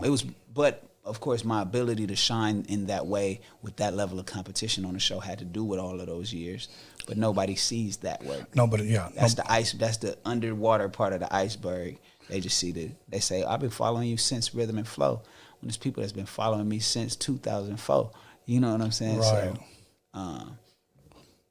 So yeah, but it did put me in front of in a global platform. I can go anywhere in the world where Netflix is at, and which is 170 some countries. I can't name 40. Right. 170 countries, and they're like, man, you change, and it's dope because I feel like they authentically represented my family and my story in a way that not only makes people fans of the craft, but fans of the message and what I stand for, and that makes my life something special right now because people, when they see me, you know, I'm not the rapper that niggas want to rob. They just don't, you know. Right. And I think even if I wore jewelry, I might have that pass. I got passes. Like I done walked up on like Crips, you know, and not walked up on them to press them, but I done just been out and then they be like, "Cuz, you that nigga from Inglewood, huh?" And I'm like, "Yeah." And they like, "Bro, your shit hard, cuz." Like, and they go big, like, and I'm like, all right, goddamn, that felt different, right, you know. But not that I anticipate that kind of negativity, but you know, I was a teenager in Inglewood, so I used to think niggas could smell Inglewood on you because you get in the blue areas and they start looking at you like, you probably know, you know. And so I think people had that instinct. So now it's just it showed a positivity on my part that people, regardless of where they come from, show a lot of respect to, you know. Dope. Okay, la última pregunta. La última. Pero te tengo que preguntar porque la gente quiere saber que por qué usaste la canción El Rey de Vicente Fernández y the day you dropped it, Mexican Independence Day. You mixed some Spanish music with some boom bap shit. Some boom bap. To me, that was just like fucking classic. As soon as that shit hit, I was like, what the hell? Like in an amazing way, bro. Got you. You know, so, por favor, sí. Dime o dinos, ¿por qué usaste esta canción? Yo decidí usar esta canción porque yo no sé cuándo era. La primera vez que yo escogí usar esta canción, yo estaba trabajando en una idea con un amigo, se llama Smiley. Smiley era from Inglewood 13. He was a gangster. He was in my classroom. Yeah. But then he just became this artist, this filmmaker. He just changed his life. And we were working on this idea. Estábamos trabajando en esa idea de hacer un show, se llama Spanglewood. Spanglish, Black, Latino. He from Treses, but reformed, and I'm from Inglewood, live in the families, know them, but I'm a college student, and he told me about the song and was like, bro, you should learn this. At the end of the episode, you should sing this, So that's when I learned it. But once I learned the song, and this is years ago, once I learned the song, everywhere I went, when it came on, yo sé bien que estoy afuera, pero el día que yo me muera, sé que tendrás que llorar. The whole crowd, llorar y llorar, llorar y llorar, right? And I was like, every time I heard it, I'm like, every Latino in the world knows this song. And then you think about what it means. It's like El Rey is a celebration of, like I said, self-acceptance, Dirty Mercedes. He's not saying I got it all together. He's like, no tengo trono ni reina. I don't have a queen or a crown. Ni nadie que me comprenda. Nobody that understands me, but I'm still the king. Pero sigo siendo. So that song means something to everybody because it's like me being a king ain't defined by what I have or what I look like. I'm El Rey because I say so and I believe it, And so I was like, everybody knows. I've been in stadiums in a boxing match when Areola fought Andy Ruiz. Yeah. I told the homie was DJing. He DJs at the homie DJ Quest Coast he's a black DJ. He's DJing at the fights. I told him, hey, bro, play El Rey because the crowd was so Mexican. It's two Mexican heavyweights. Yeah. Areola and Andy Ruiz, and they're chunking them, right? So between one round, I was like, bro, play El Rey. I've never seen a more Mexican crowd in my life, right? To the point where I speak Spanish, but I feel out of place, like, oh shit, goddamn, And then he plays the song, and sure enough, you look around at 10,000 people like, llorar y llorar, llorar y llorar, right? And he was like, bro, that was wild to see. And so I've been telling the producer homies, like, we got to do something to this, like, as a tribute. And from jump, it was like, we're going to do it correctly. Like, because it's like, one, like, everybody know black people's contribution to hip-hop, culture, America. Like, absolutely. It's built on us. But the parallels are so eerily crazy, and we talk about slavery, but it's like, who works the fields right now? You know what I'm saying? Like, it's so many parallels that don't even get mentioned. And I had to learn that as a Spanish major. You got to learn the history and what people fought for and all that. And so when we talking about that song, and when we decided to do it, we was like, we're going to do it right. And the first verses I wrote, I used somewhere else, so I had to re-record it. Like, I used for a freestyle, like, fuck it, it didn't come out yet. Right. Oh, because I don't even know if I should say this, but we hadn't cleared the sample. So we held it for a year and some change. We had it in the bag, and we was like, this the one. And then I kept asking people, like, should we just let it go and let it do what it's going to do? And the people I respect was like, bro, put it out to the world. Put it out. And then I was like, wait. And mind you, we decided a month and a half ago to put it out when we did, so it was August, August 29th. Uh-huh. So I went in, I had a show in Kansas, had to record the verses in Kansas so I could turn it in on time to get it to the DSPs. And then I hit Sergio, who directed all of Nipsey Hussle's videos, who for him it's like he's had this ambiguous existence in film because he's like, man, I'm doing all these videos for this black rapper from the Crenshaw district. And, the Latino community, they fuck with him. But he's like, whose story are you telling as a filmmaker? Because you got a responsibility to represent, you know? And so then me and him did a lot of work. We did El Rey. We did, Crossover. We've done several videos together. And this one in particular was special for both of us because it's this dope-ass, historic, legendary Mexican video director who's done so much stuff for Nipsey Hussle, like all the Nipsey stuff. Yes. But has yet to tap into his own community in a special way. And me, who's a Spanish-speaking nigga from Inglewood, you know what I'm saying? And coming together to do this body of work, and he had such a vision for it. He was like, bro, And most of my videos was like, man, we doing it in motion. We on the Ronin. We on this. I want you moving with me. He was like, bro, we going to use the tripod and we going to use creative angles. Every shot in that video is on a tripod. But how he shot it, it feels like there's so much motion in there. No, it is. You know what I'm saying? It is. You know what? Look, if I could say it this way, it looks simple, but it's not. It's creative. And I saw the angles when you first came out wearing like the red Pendleton, how the camera was right here. And then you look at the angle when you're sitting on the roof, okay? And then another one would get caught everybody when everybody's bobbing their head in the car. Mm-hmm. That shit was dope, man. Man, big shout out to Sergio on that. Sergio's a genius, and he's pushing the line every video. You know, so he's a student of the craft that he's already good at. You know what I'm saying? So, what was the response that you were getting de la gente mexicana y la gente morena? La mayoría de la gente mexicana me estaban diciendo gracias. Gracias por hacer un tributo. ¿Cómo se dice? Tributo. Un tributo.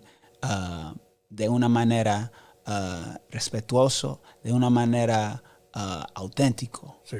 And los afroamericanos me estaban diciendo, no sé lo que estaba diciendo, but that shit hard than a motherfucker. You know what I'm saying? Like, I don't know what he talking about, but that shit hard, you know? And so that was the response. And bro, it's like the narrative that people that can easily spread, you know, because ignorance yells and peace and love is just silently flying under the radar. And it's overwhelmingly way more peace and love than there is ignorance. But ignorance will get the tabloids popping. It'll get the news. It'll get, you know what I'm saying? We've been doing, you know, positive stuff all the time. But as soon as Kanye say white lives matter, then it's all over everything. Yes. You know, so it's just, we had that responsibility to put that positivity out there in a dope ass way. Because if you positive, it could easily be written off as like, oh, that's some corny shit. Yeah. But we had to talk our shit. You know what I'm saying? Even when you talk about being married, you know what I'm saying? Like humble ways, but come to the rumble minus the shirt, like ready to squad. Right. You know, humble, but come to the rumble minus the shirt. She see me trying to throw that pee at me, might lift the skirt. Ignoring the ring, but my pinky, this dick is reserved. She thinks it's a bitch, but real nigga flip it the bird. Like, have to talk my shit because otherwise, you know, people will write it off. But it for sure starts off with no question, like, black is beautiful, brown is born of the earth. Like, you can't miss it. And everything after that is gangster shit, you know, but it's like, this is the message. And it's a dirty, grungy love or dirty, grungy strength that you represent and that we both got. Like, if people know what's real, they know, you know, you not about to run through no Latino communities any kind of way. Respect where you at. You know, the same thing in the hoods. Respect where you at. Absolutely. You know, and that's on both. That's between us too. Yes. You know what I'm saying? Black people know it's like, hey, bro, you go over there. Don't be, because the hood ain't so much about like, it's not about it being dangerous at all times. It's about there being the threat or the possibility of danger at all times, right? But if you know how to move through the hood, then for the most part, you're safe. Now, I'm not going to say that there ain't those extenuating circumstances where it's like I was minding my business and shit just popped off. Like, I just pray for protection every time I step out. But for the most part, if you know how to move and you know how to, if you move with respect for the people you pull into their zone, then you can be good. You know what I'm saying? So. Okay. Well, you know what? And to me, that song was perfect timing, and I'll tell you why. Because there was an uproar for a while on La Gente Latina, and I'm saying that because I'm including everyone. Yeah. That Tiger song had just dropped. Ay Caramba. Okay, and it wasn't so much that a lot of people were upset at the song; they were upset at the video. And it caused something big that he was asked to take it down, and he did. Okay, and I give him respect for that. So when I heard this, and I heard it all the way to the end, I was hoping to myself, and I'm gonna be 100 with you. Okay, so first verse is dope. Okay, second verse is dope. Okay, I like that little interlude with that man said talking about independencia, and then at the very end when he dedicated to La Gente Mexicana, I was like, finally somebody did it right. Hey, finally somebody did it right. Honestly, got to, and then even down to last one, like from us to us, because at the end of the day, we all in the same boat. Like I said, when I hear UCLA, like we way more similar than we are different. Because you get around people who don't understand our existence in this zone, because we shoulder to shoulder in the hoods, you know. You get to somebody who's from a different world, then you like, oh damn, we real alike. It's just in that hood you think you so different, and it's not the case. Yeah. You know, so that song is very intentional, and there are moments where you feel blessed that they come together like that, because they all don't come together. Like, I do a lot of songs, I experiment, I try stuff, I'm creative. Sometimes I hate the shit I come out with. You know what I'm saying? You might never hear it, but you know. But that one is like when you finish it and you feel fortunate and you look around the room, because I was working with people I respect in the room, like my mentor and one of my managers, DJ Shanks, who's here with me today. He was there, and I looked at him like, Shanks, did we do that one? He was like, Champ, you did that. You know what I'm saying? Yeah. So he saw me record it. I told him, I was on an airplane going somewhere. I was like, I'm rewriting the verses. And this after we set the release date. We said we're going to release it on September 16th. It's probably September 1st. And I had to record it, hit Sergio on a Wednesday, like, can we shoot a video Saturday? And then it come out on Friday. Like, so that's the time frame we had. And, hell yeah. And mind you, this is, remember like 3-4 weeks ago, 3 even, when it was 100 degrees 3 days straight in LA, that's when we shot it. Holy shit. So we real life sweating in that video. You know what I'm saying? Like, we real life, we on the roof, like, bro, we gotta be finished with the roof scenes, you know. Okay, so. Okay. Now, only somebody with Inglewood would know this. Is Wings and Things still there? Wings and Things, do you guys remember? On Century? I believe it. No, that's Wingstop. It was Wings and Things, but this is more 90s, so it's probably gone now. But what is intersection? I'm trying to remember. Gritty Greg, if you're watching, please help me out. But when we used to go right there, I'll tell you the street, and I'll tell you what street I used to take to get to Wings and Things. I just don't want to say it on there. Because one time I said it on a podcast, and he started getting cars passing by his house. Oh, damn. Like, oh, this is where they record, and I don't want to do that. But they used to be, it was before Wingstop. This was the 90s. Mm-hmm. They used to have some Mumbo chicken wings. Mm-hmm. Amazing. Wow. Amazing. I don't think Wings and Things is there right now. Okay. I'm going to call my boy Greg, and maybe Century and what? I'll text you. It's there? Yeah, it is closed though. Oh, okay. Okay, then it's probably closed. Okay. Norbert, bring me the tequila. Bring me those Coronas. You sure you don't want a beer? I'm going to go with the tequila. Okay. And I'm going to ask you a question. So now, if somebody wants to get a hold or wants to buy vinyls or CDs, you know, hard copies, there's one thing I know about Raza, they still collect CDs, they still collect hard copies, still collect vinyl. Where can they purchase them? DSmokemusic.com. DSmokemusic.com. Can you put it on the live chat as well? DSmokemusic.com. DSmokemusic.com. Okay. And you don't spell it any different. You spell it regular, correct? Spell it regular. No spaces, no dashes. Okay. Straight. And we'll also put it on the description as well. So when they go to the video, they just hit description and it'll be right there. Thank you. Because I know a lot of those Coronas. Wait. So, anyways, pass me those cups right there, bro. Okay. Yeah, that Espolón is good. Yeah, pero so, sir, go ahead and grab your cup, big dog. Appreciate it. And here, I'll just take that one. Okay. So thesmokemusic.com. Yeah. Okay, and they can follow you. Your name, your tag has been up on the screen, so they can follow you there as well. Okay. Now, I know a lot of times, you know, it's probably rare. Do you ever answer questions on the DM? Sometimes. Okay. Sometimes. Okay. I'll skim through them at times and see, you know, because when I need inspiration, sometimes you got to know the effect your music is having. So the people that are really inspired, they'll tap in on the DMs and be like, hey, bro, I just got to let you know. And then so sometimes I read those to really just to be reminded that I'm doing this for a reason. You know what I'm saying? Okay. So let me go ahead and pour us a little shot. Boom. I'm going to sip on mine. Are you going to sip on yours? Or I'm going to sip on mine. Okay. I'm not going to shoot it straight back. Okay. So we'll do that. Bye. Because if not, I get... Good looking. What happens when I get buzz fast, I get tartamudo. I'll start... Slurring your words. I slur my words. They call me two-time Tony because I'll fucking repeat everything twice. Hilarious. So. Two-time Tony. Tartamudo. Okay. Salud, carnal. Salud, carnal. Okay. So now here's what we're going to do. I'm going to make one phone call to this person. This is the person that I'm actually working on her record. Okay, dope. And hopefully it'll be out at the beginning of the year. We had to push it back a little bit, but she had a question for you. She's the one that put me up on game. One of the persons that put me up on game about you. Okay, so dope. Alex, let me go ahead and let me know when I'm connected. Okay, let me see. Am I good? Okay, let me go ahead and hopefully we have no issues here. Hopefully she can pick up. I don't hear anything. Hello? Hello? We didn't even hear the phone ring.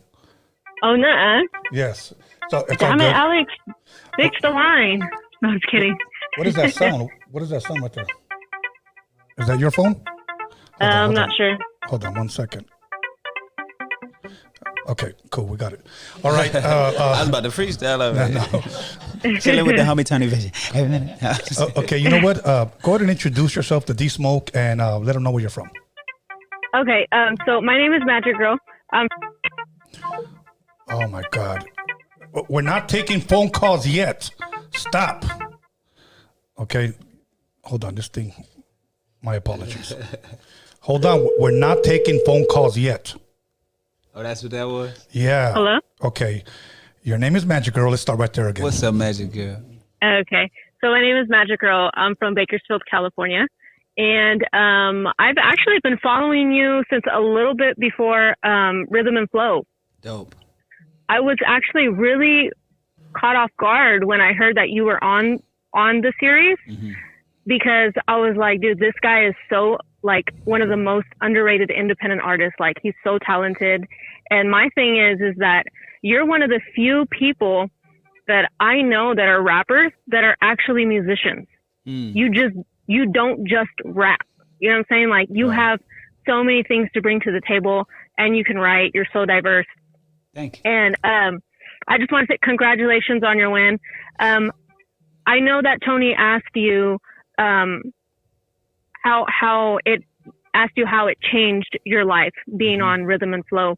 My question to you is, what kind of advice would you give to an independent artist having that kind of exposure? Because if I remember correctly, the show was a non-contract show, so you weren't offered some type of record deal. It was just a lump sum of money that you can do whatever you want with it. Right. And so my question is, again, what kind of advice would you give to an independent artist on how to invest in themselves and continue to promote themselves after such a huge opportunity presented itself to you to be able to pretty much expose your talents to the world? Man, I'm so like grateful that I like learned about people's journeys, because we think people like make it right away. Like Will Smith, he had summertime, right? Yes. Blew up. Right. He was the #1 record. He's the top rapper. And then his second album flopped. He had a mansion that he used to have. Then after that, he had to sell the mansion, move in with a girl. And this is after his big hit in rap. And then basically the girl kicked him out and was like, man, go to LA and go to this party and where a gang of people who know who you are at. And that's how he got Fresh Prince of Bel-Air. And so it's like, it's just about putting one foot in front of the other, because there are ups and downs to it. And it's the people who know how to survive and maintain and commit through the downs that get to see longevity and stuff. And that's both before you blow up and after. You know, the art of blowing up is about keeping doing it while you make ends meet, however you choose to do so. You know, I never sold drugs, you know, minus like the homies who needed a little bit of weed, but you know, right. But I was a school teacher, you know, and that was me putting myself in a position to, one, do something impactful while funding my dreams, you know. And at the end of the day, it's self-belief. You know, it's understanding that if you got a dream, it comes from God, and that means it's achievable. If it's there, it's achievable. Yes. Otherwise, you'd have never thought of that shit. You know what Absolutely. I'm saying? So yeah. But yeah, that's the thing. Like putting one foot in front of the other. And specific advice is, if you in music, understand music videos. If you in, you know, understand content, understand putting yourself out there, understand the internet. understand what Instagram is pushing. Like they on reels, make your reels a little bit different to everybody else reels. Yes. You know, understand marketing, understand what a creative advantage is. Like don't look like everybody else. You know what I'm saying? The smartest thing I ever did was choose to be a Spanish major. And everybody else had impressive sounding ass majors. And I said, I want to major in Spanish. My uncle literally told me, and I won't say his name because this shit damn near racist, but I changed my major to Spanish. And he was like, nigga, you go to the best university in the nation to study Mexican. And I was like, if you don't shut your ignorant ass up, you know, and his intentions are pure because he's like, bro, the family name is on you. Like study pre-med, study, be a lawyer, my nigga, so we can all be like, he's a lawyer, you know? Right. But but the smartest thing I did was go against the grain, and my life, I've always stood out because I made it so that very few people, if any, were like me. And artistically, that should be your goal. Like what takes you outside of normal, and then market the shit out of that shit. Like if you should put it, you should be able to say it in one sentence. They could be like, that's that nigga from Inglewood who speaks Spanish. There it is there. If you say that without saying my name, they're gonna be like, D-Smoke. Who that nigga from Inglewood who speaks Spanish? D-Smoke. Right? That's marketing. You know what I'm saying? So who the gangster from Long Beach who you know, Snoop. Who the businessman? Who's the mogul from Crenshaw District? Right. Nipsey, exactly. So that's what marketing is about, putting yourself in a position where people know who you are based on one sentence. And that's the practical advice, other than like, believe in yourself and keep going. You know what I'm saying? Like, understand marketing, understand your creative advantage, and make that shit fucking dope. You know what I'm saying? So all good, Magic Girl. Hopefully that answers your question. What up, Magic Girl? Much love to you. Thank you for putting Tony onto my shit. Yeah, much love to you, and again, congratulations. Que tengan buenas noches, and tell Tony to make you a beat. He gets down. Hey, let's go. Igualmente. All right, you guys have a good night. Good night. Bye bye. Okay, let's go. We haven't even put the number up. People are calling. You got the number up? Let's take the caller. Caller, your name and where you calling from? It's the homie Kike from the city of Escondido. Kike from the city of Escondido, brother. You got a question for D-Smoke? Yeah, first and foremost, Tony, I want to give you thanks for giving us another dope-ass show. Hey. Thank you. Second, for folks to grace us with his presence. The question I have is, in order for him to like spit in Spanish, I got the part where he got his influences from like, you know, all the early West Coast shit and fucking Outkast, right? Yes. My question was like, did he ever study like fools like El Pecador or like Night Owl or Little One or like Diablo or Shadow or anybody like that? I guess he's talking about Chicano rappers. To keep it 100, that's something I still got to get into. You know what I'm saying? And so I appreciate you for putting me up on him. I'm basically telling black stories in Spanish. You know what I'm saying? And is, you know, so often I think that when I went to a rap concert, like you go to a Kendrick concert, a Cole concert, like hip hop, the audience, the real audience, like you said, who buy vinyls, it's Latino. Yes. You know what I'm saying? So I feel like hip hop, if we're honest with ourselves, like it's possible because to a large part due to the Latino community showing up and being real fans, you know? Yes. So I'm telling black stories in Spanish, but you know, my work is not done. Just because people already see me don't mean I stopped being a student. So I appreciate you putting me up on those names. I'm gonna need that list one more again so we can really do it properly. But yeah. No, if it's cool, what I'm gonna do, I'll shoot you at least my top 3 Chicano rappers songs. You know, and we'll go from there. Yeah. Thank you, Carnal, for calling and asking that question, brother. Hey, gracias. You guys have a good one, Tony. You guys have a good one, D-Smoke. Thank you for the show, man. Hey, yes, sir, man. Thank you for the advice too. Okay, let's go. All right, callers, let's go. Let's keep it going. Let's see. I had a lot of people that claimed they were going to call, but we had a lot of missed calls already. So one more sip. Okay, it's all good. We say one more sip. So that shit tastes good too. Caller, your name and where are you calling from? Santa Maria. My name's Daniel. What's up, Daniel? You got a question? Yeah, just well, not a question, but I just got done listening to that song, the one that you guys were talking about. Yes. The one that D-Smoke raps to is pretty dope. You like it? Good looking. Which one you talk about? El Rey? Pretty dope, man. Yeah. Oh, dope. Dope, man. Yeah, it's like the sampling's dope too.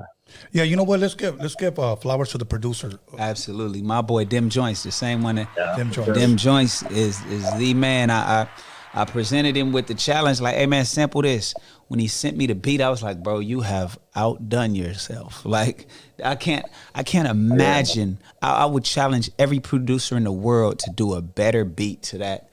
You know, a harder beat. You know, you could go a different direction and it'll be tight, but you can't do what he did better. You know. So. Okay, now I'm gonna say something because the competitiveness in me is coming out just like you. I want to hear it. Let's go. Yeah, challenge me, please. Let's go. I want to hear it. I need that, Tony. All good. All good, my That's brother. like up there with that Pete Rock and all that good shit. Mm-hmm. All good, my brother. Thank you for that call, man. We greatly appreciate you. My name Daniel too, by the way. There it is. Oh, there. hell yeah. Yes, sir. All right. All good. Thank you.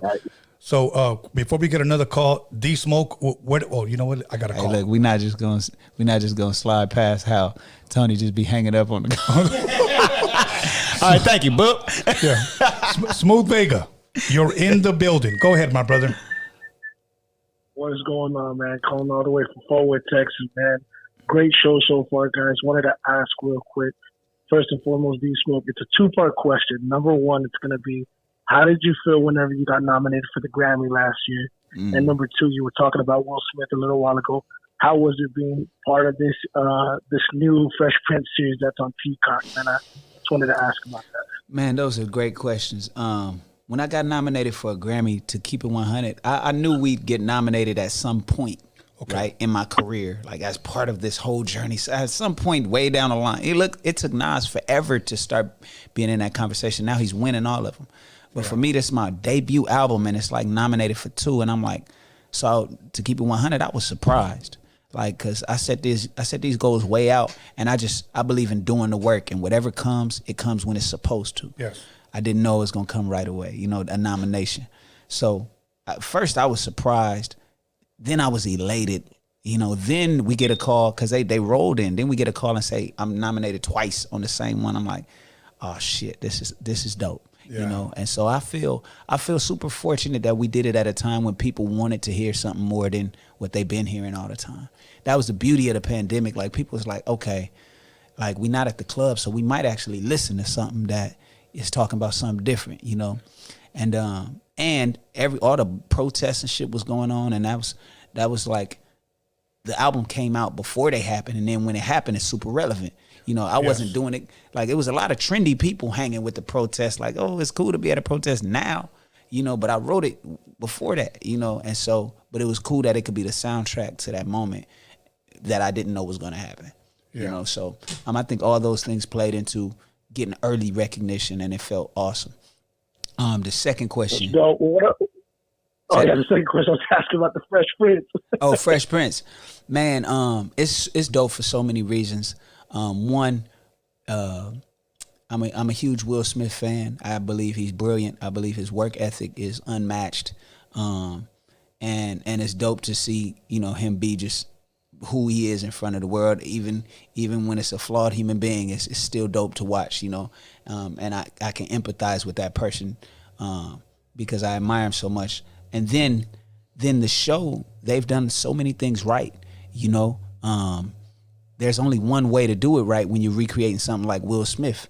I mean, something like Fresh Prince is go another direction. Yeah. Like they didn't make it the comedy that everybody's used to. They made it a drama that spins all of those characters, keeps the very core essence of who they are, recasts it brilliantly, and then add just a dark characteristic to it that makes you like drawn in. And it was one of my most enjoyable, you know, television journeys that I've taken as a watcher. So when I did the show, I didn't know what it was going to be, to keep it 100. I just knew my friend of the family, Tasha Smith, who directed some of those episodes, she requested me, and they wrote me into it, and she hit me and was like, you want to do this. It's good for the culture. It, you know, and they're doing it right. So I was like, cool. Because in the past, people had said, if you want to get into acting, don't play yourself as a character on something. Don't be like, hey, I'm D-Smoke playing D-Smoke. You know what I'm saying? Right. So I was tempted to be like, nah, I was told not to do that. I'm going to follow advice. But she was like, do this one. You know, and Tupac was on, I want to say he was on Fresh Prince at one point. Biggie was on Martin. You know, these are the exceptions to the rule, because these are shows that the whole culture they'll never die. Yes. You know, so I chose to do it. And of course, I've since booked other shows that I don't play myself, and that's the cool part about it. It hasn't by any means limited me. In a huge way, they paid a tribute to it, because, you know, they said my name like 14 times in that episode. Like, we going to the D-Smoke show. The who show? The D-Smoke show. D-Smoke, yeah, D-Smoke. And I'm like, man, that's love. You know what I'm saying? That's like, dope. And when we That's talk dope. about brand recognition, but I was just proud to be a part of something that's done so well. They shoot it so beautifully. It looked like a music video the whole time you watching it. Like, it's art. That's awesome. You know, so That's awesome. I love it.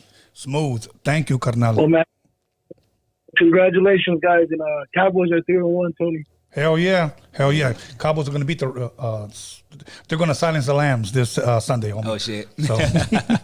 So thank you, Carnal. We'll talk soon. All right, let's go. Oh, man, that's my boy. He's got a hot artist right now. Okay. Caller, your name and where are you calling from? What up, Tony A? What up, D-Smoke? Yo. This is the Snowman calling from San Pedro. From San Pedro? That's down the street. Hey, let's go, Snowman. What's up, my brother? I have two questions. First, D-Smoke, do you think there's a difference? And if there is a difference, well, obviously there's a difference, but what would the difference be of a conscious rapper and a battle rapper? A conscious rapper and a battle rapper. I mean, I think it's worlds apart. You know, a conscious rapper has a different responsibility. I think battling is like fighting. It's like, I'm going to win by any means necessary. If you're in a fight in the streets, you gouge somebody's eyes out. You bite them. You bite their ass. You know what I'm saying? You kick them in the balls. Grab the balls, rip them. You know, like you trying to win. Like, and a conscious rapper is all about asking yourself at every point, like, what is the effect of the music that I put out on the people listening to it? Yeah. You know, and so I've never really been a battle rapper, to keep it 100. You know, you got to have somewhat of a battle mentality, because rapping is a sport. Mm-hmm. You know, you got people, it's offense and defense. You rapping to protect who you are and what you from, but you also rapping to push lines at the same time, so you're striking that balance. But if you so there's a competitive nature of rap, whether you're a battle rapper or whatever, you better be dope. I mean, whether you're a conscious rapper or whatever, you better be dope. But a conscious rapper at least is like, hey, look, I'm going to find these moments to be so honest with people that I move them to accept themselves, be a better person, be encouraged to move forward, see themselves in my struggles, and know that there's something on the other side. Like, that's consciousness ain't always like, I'm educating you on the history of blackness and this and that. Sometimes it's just like being so honest about your own shortcomings that people are like, oh shit, he's my idol and he got these problems. Okay, for sure. Then I'm not doing too bad because I got problems. You know, so like I said, like Outkast ain't clean cut rap. You know what I'm saying? It's the fact that you put the hood shit next to the good shit that makes it like something that feels great. You know? So, yeah. All good. Hopefully that answers your question, my brother. Got it. Yeah, that answers it right on point. And second question. Make it quick, my brother. What advice do you have for these freshmen out here that are trying to get out of the hood? You know, what is the first step of going to college? You know, with the youngster that maybe wants to get out, has decent grades. What advice do you have for them? And with that, I'm out. Have a good one, guys. Got you. My advice is one, build positive relationships. Make allies out of if you're talking about specifically academics. Let your teachers know what your goals are. Dope. and build a positive relationship with them. My goal is to go to college. My goal is to get an A in your class. My goal is to ace every test, so that if they know what you expect from yourself, then they'll start to expect that from you, and then they'll treat you accordingly, you know. And then and then, you know, work your motherfucking ass off. I believe in hard work. That's it. So. Call her your name, or where are you calling from? Ooh, you already know it's last name Contreras, first name Box. What's up, my brother? This is a Roadium Radio faithful. He's a Roadium Radio warrior. Hey, let's go. Box Contreras. Go ahead, my brother. Box Contreras, brother. Hey. Saludos to you, Tony, and everything you do. And I always say that every time I call in before I say anything. Yes, sir. I want to say saludos to the homie across from you, man. Cool, man. You're doing a great job, and I appreciate the fact that, you know, you taking light into the culture of our culture, and you're pushing a positive note, and you're bending us both together, and by seeing that and hearing that, brother, D-Smoke, that to me, that's like, man, I beyond appreciate it. I'm out of words, man. Like, I don't even know what to say right now, brother. Hey. You know, you're doing a great job, man, and you got my saludos, Box from the Rosemead from the SGV, brother. Thank you, my brother. I hope that means something to you.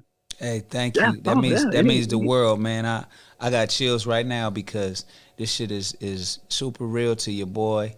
Like I got homies from elementary that we on the group chat. You know what I'm saying? All Latino homies. The ones that I told in 6th grade, like, hey, I'm gonna learn this shit, motherfucker. Like they on the group chat and they like, damn, you really did this shit? Yeah. So, I want to say something real quick because I know Inglewood really, really good. I was out there when I was a vendor. I remember I had this platica with 28 when other people were in his guest, and I would know the cities, and I would start pitching out, you know, little lugares like, oh, I know this spot, I know this spot.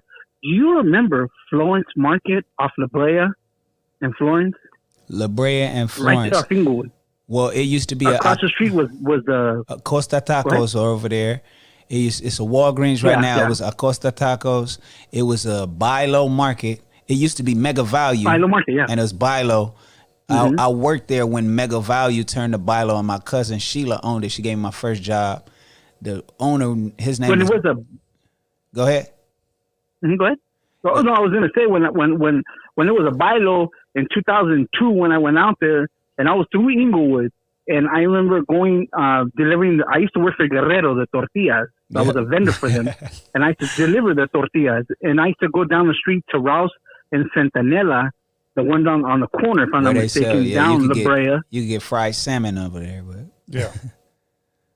And I just wanted to say saludos to Inglewood, man. Inglewood's always been good to me. Hey. And again, D-Smoke, man, you made my day, brother. And saludos to Gil. I was on his live, and saludos to everyone that's doing a great job, man. I wish nothing but the best for everybody, brother. Man, before you get out of here, Buy Low is where I discovered champurrado.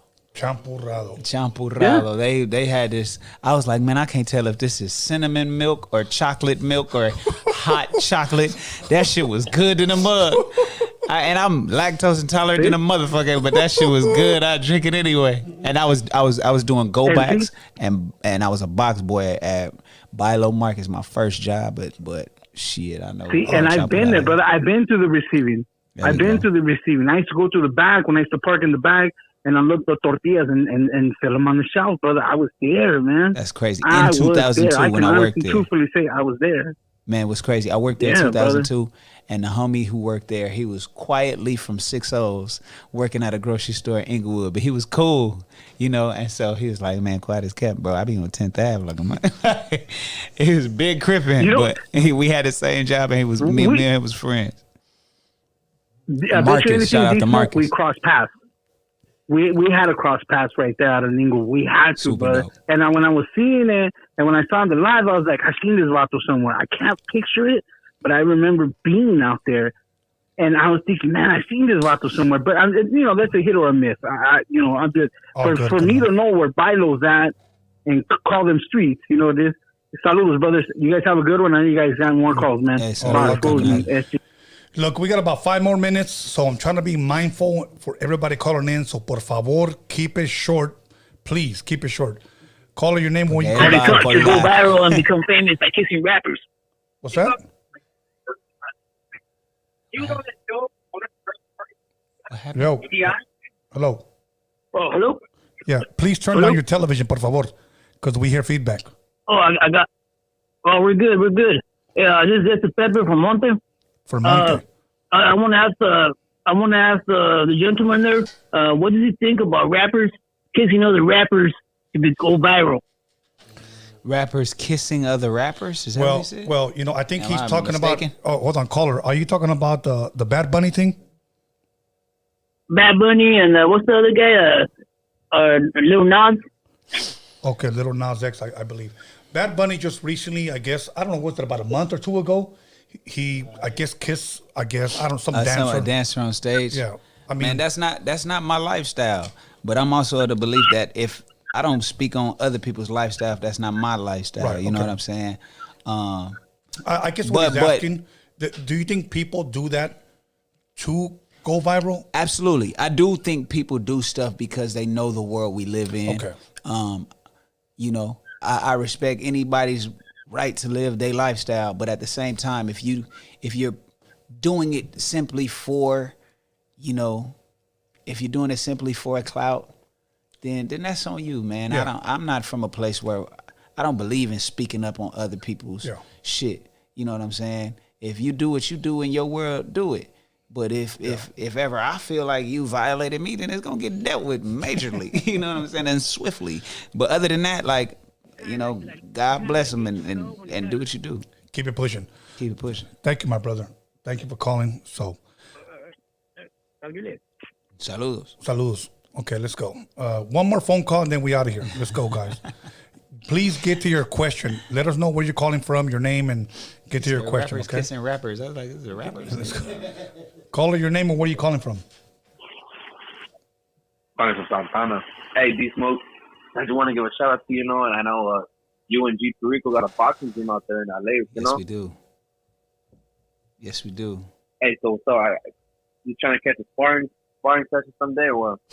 Hey, man, if you anywhere between 130 pounds and 190 pounds, I'm more than happy to enjoy a sparring match. I probably got good 4-5 rounds in me right now. I've been running a little bit. Okay, for sure. So, hey, I appreciate you guys taking my call. Yes, sir. Do you box? Right? You box? Oh, yeah, I do. You can catch me at the Garden Grove Grandpa's Boxing Gym. Okay, dope. You got amateur fights? Nah, not yet. Uh-oh. I got a couple under my belt, man. If I'm more experienced than you, I'm problematic. You better be a pro if you're trying to box me, because I'm a issue. Nah, me. Is that right? Yeah, I'm an issue. It's all right, brother. But you know what? But it's love, though. It's love, though. I'm not a bully in the gym. I for sure enjoy the sport.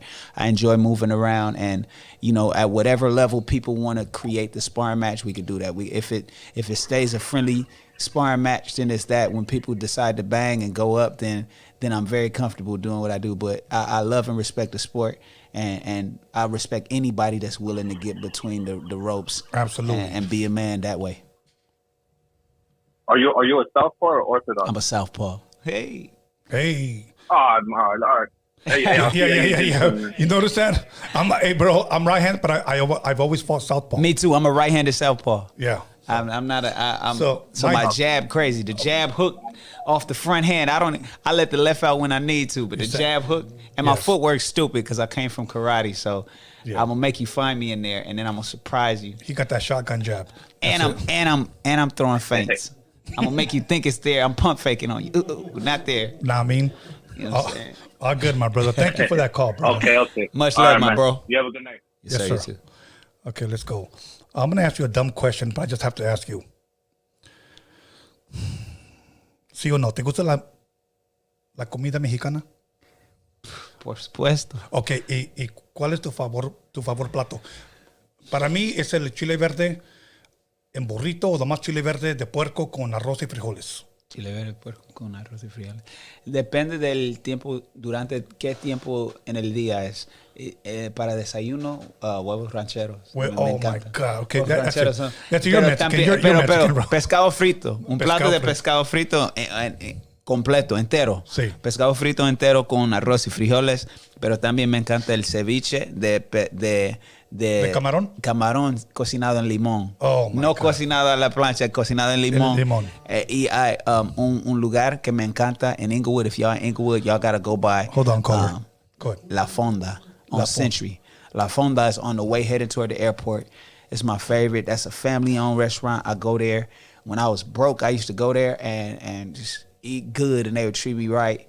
And so when they saw what happened on Netflix and all that, they was showing big love, and they was like, we know him. That's our guy. Awesome. So, awesome. Caller, your name and where you calling from?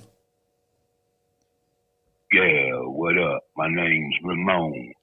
What's up, Ramon? 43 years old. You over here sounding like Vincent Price. What's good, brother? Dark skin, you might say kind of like real dark skin black man. I straight. I don't care what anybody say. That's a fact. I straight shit. You know. I missed the first part. What'd you say? You know, said dark skin, and then what you said? 170. But you know. What's your question, my brother? Lady, teenage nephew, punk, sucked my dick on the down low. Okay, I don't know who that's probably Jeffrey Dahmer's nephew. I don't know. What the fuck was he talking about? Okay, let's go.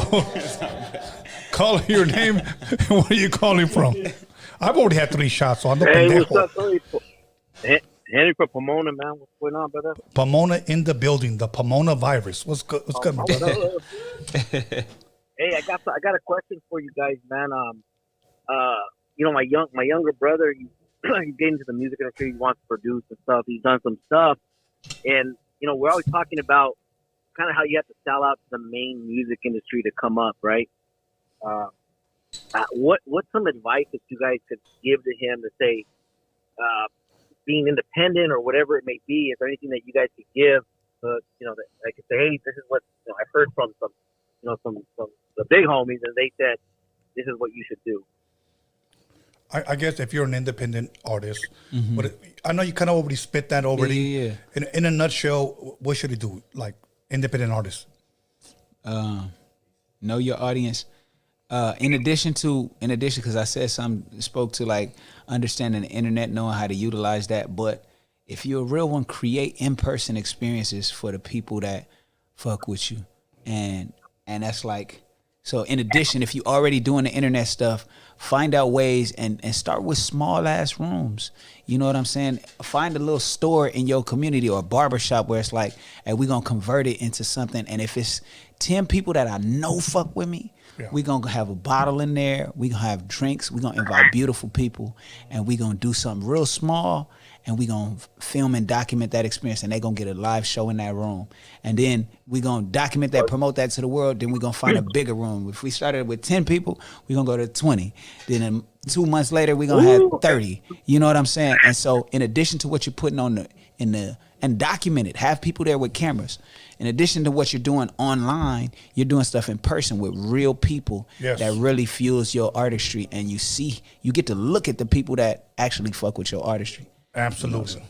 But know how to fill up a room, no matter there. how big the room is. If you could fill up a 10 person room, 10 people could be, you know what I'm saying? Yes, absolutely. So, you know, let me say this. Hold on. I'm glad you said this. Recognize your audience. Know who they are. Absolutely. And then feed them. Yep. So. Yep. All right. Because if you have any audience, you already blessed. Hey, that's good stuff, Tony. Yes, sir. Tony, I got one more thing for you, bro. Yes, sir. Psalms 46:10. That's for you. There was a question that was asked a couple weeks back. You could ask God one thing. That's for you, bro. Thank All you. right? Thank Psalms 46:10. Yeah. Thank you, my brother. 46:10. Big. Awesome. The question was for me. 46. Psalm 46:10. Somebody called and asked if the Creator asked you a question. I believe it was like, if you had a question for the Creator, what would it be? Okay, Psalms 46:10. And my question was, what would you have me to do? There we go. So, hey. Last caller, your name and where are you calling from? You are the last caller. Yeah, I'm the last caller. All right. This is Miguelito's Tattoos on Instagram. Okay. Yo, Yes, what's sir. up, D-Smoke? What's up, dog? How you doing? Hey, man, I wanted to come onto the platform right now, and I wanted to challenge you to a freestyle rap battle right here on Roadium Radio. Rap battle. You won. You already won. You the man. It does. Miguelito's tattoos, man. Miguelito's tattoos just won. You won Miguelito's tattoos. I just won, man. I just want to hear the verse. Hey, Tony, remember I've been calling you a couple of days, and I've been asking you to come a couple of your visitors for a freestyle. Yes, sir. Yeah. Okay, I'll tell you what. Look, just because you won, give us a victory verse. Go for it. Can you do that? Verse. You want me to do a victory verse? You just give us 16 bars of a victory verse. All right. Here it goes. I'm out here posted up and calling up Roadium Radio, and I just took off D-Smoke. You already know how it goes. Because if not, then you already know I'm about to make it fold like we do it in the county smoke. You already know I'm about to get down because Tony A knows I'm about to get on the line and spit some rhymes because you already know I'm about to go. There you go. Let's give him a hand clap. Hey, let's give him a hand clap. Hey, that was the coldest 7 bars I ever heard. Yeah, exactly. Thank you, bro, Miguelitos. Much love, my G. Yes, sir. Thank you, Carnal. And he hung up. He knew better. So anyway, much love, Carnal. Hold on, let me log out of this shit real fast. And then we'll say give our shout outs and our goodbyes. Okay, let's get the fuck out. Eso es lo que vamos a decir. Muy bendecido. We had a beautiful year. Oh my God, he kills me with that. Okay, stars, let's get the fuck out of here. Okay, we can take this off now. For sure. Okay. Good times. Yes, sir. First and foremost, D-Smoke, I want to tell you thank you for coming through. Mm-hmm. Again, when I posted up this flyer, people were saying, you're not going to get him. This is just, later on, you're going to cancel. You're going to say he didn't come through. So, first and foremost, I want to say that you have been a blessing to us.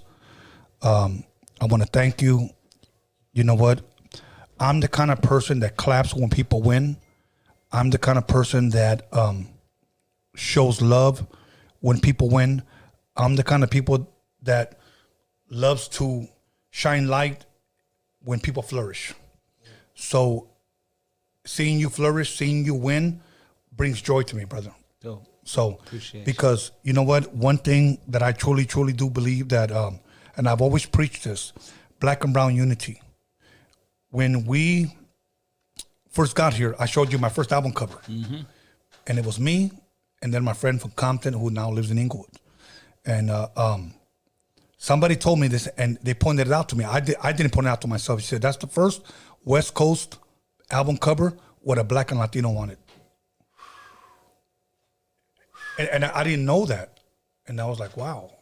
I didn't know that. So, first and foremost, I want to thank you for coming through. My team wants to thank you for coming through. And once again, you've been a blessing. Thank you for dropping knowledge. Thank you for blessing us with your presence, bro.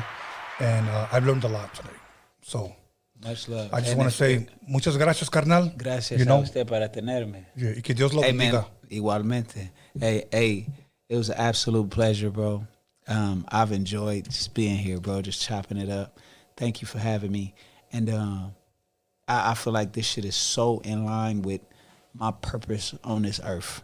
Like, I promise you, I was a Spanish teacher before I understood why. You know what I'm saying? Yes. Like, when you find yourself in places and don't know why you're there, but it feels right, like this, you know what I'm saying? Just consider yourself fortunate, and that's how I feel. I feel fortunate to be here. Thank you for having me. It was one of the easiest things I've done this whole year. You know what I'm saying? And I lost track of time. I look at my watch like, oh shit, we've been talking for 2.5 hours. Goddamn. You know what I'm saying? And that's how it's supposed to be. I can't wait to go back and find this motherfucker on the internet. I know it's recorded. It's gonna be up as soon as we're out of here, it'll be up. I can't wait to share it. I want to chop this motherfucker up so awesome. we could share this moment, this conversation we had, because I know there are moments that the world deserves to see, and like I said, evil yells, but the people who do the consistent work, like you said, you're a pioneer, for the black and brown, positivity, and the people that do it need to stick to it. You feel me? And I'm about that shit. you know, I've been about that shit. Check my background, goddamn it. You know what I'm saying? And it ain't gonna change, man. It's overwhelming, an overwhelming sense of love. You know, I'm fortunate to have had the experiences that I've had and trust that shit is onward and upward. Y'all gonna see D-Smoke in some crazy fucking places on some crazy fucking platforms, and I'm grateful. And I know that God trusts me with great shit. You know what I'm saying? Yeah. Because that's been my whole life. Yeah. You know, on pedestals and platforms and shit. And so, but I'm glad we made this stop. You know what I'm saying? Because this shit, man. This is what Thank you, Carnal. Always want you to know that El Rey will always be on my fucking playlist, homie. I'm being serious. And I'm going to say this for Raza, it's always going to be on our playlist. So yeah, I'm saying it. Carnal, do you have any shout-outs you want to give? I mean, I've done this one, but big shout out to DJ Battlecat. Big shout out to Tony A. Big shout out to you all for having me. Big shout out to my team. Rodrigo Hernandez, we call him Drez. My personal assistant is one of my former students, Latino genius. My nephew Rick. He's a black kid, but his dad just happened to name him Ricardo Williams. He got the both Latino and black name in the world. Yeah. You know, my team, DJ Shanks and Greg. You know, my wife, Angelina Cherie. You know what I'm saying, Ferris. And I'm super blessed down to my real life. They see the D-Smoke shit, but my real life is blessed. So shout out to my family. My cousin Kamal just got out after doing like 10. So Marley Marl, we got a new iPhone for you that's activated. You ain't got to worry about the bill. You know what I'm saying? They instead of the Obama joint, like it's like that, bro. We bout that shit. Big shout out to David Gross and G Perico and Broadway Boxing Gym.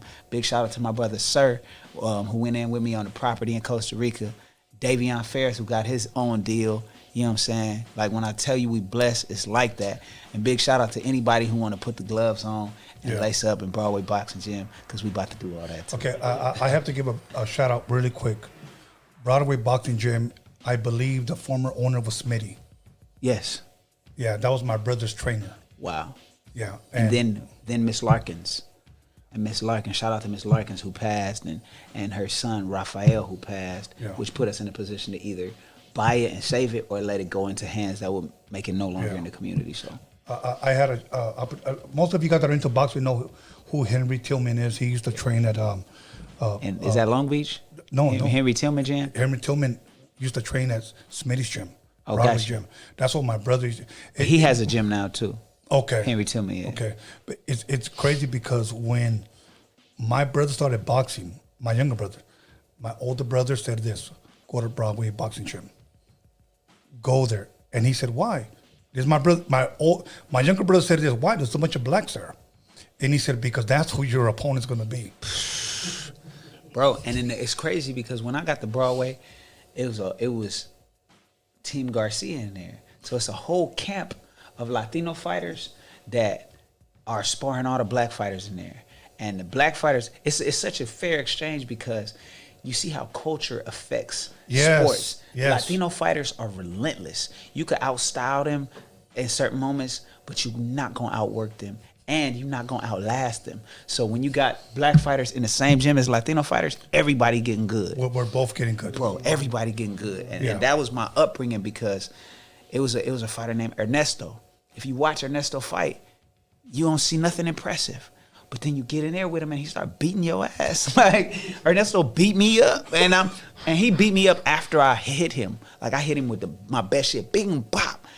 But he was so unaffected by getting hit that unless I moved out of the way right after I hit him, he's hitting me back way harder than I hit him. You know, so Broadway, and I stepped in Broadway after one of my best friends in the world passed. You know what I'm saying? So I couldn't even write raps no more because that was my rapping part. And I was like, man, if I put the pen to the paper, I feel unencouraged. Yeah. You know, so, but we could start a whole new interview if we talk about that. Yeah. Much love, much respect. Part 2, goddammit. You know what? We learn off of each other because. Absolutely. Let me say this before I give my shout out. You take blacks and you take Latinos out of boxing, there's no boxing. There's no boxing. Yeah. So anyways, let me give a shout out to once again to my boy Alex Cervantes Enterprise. Let me give a shout out to my boy Norbert.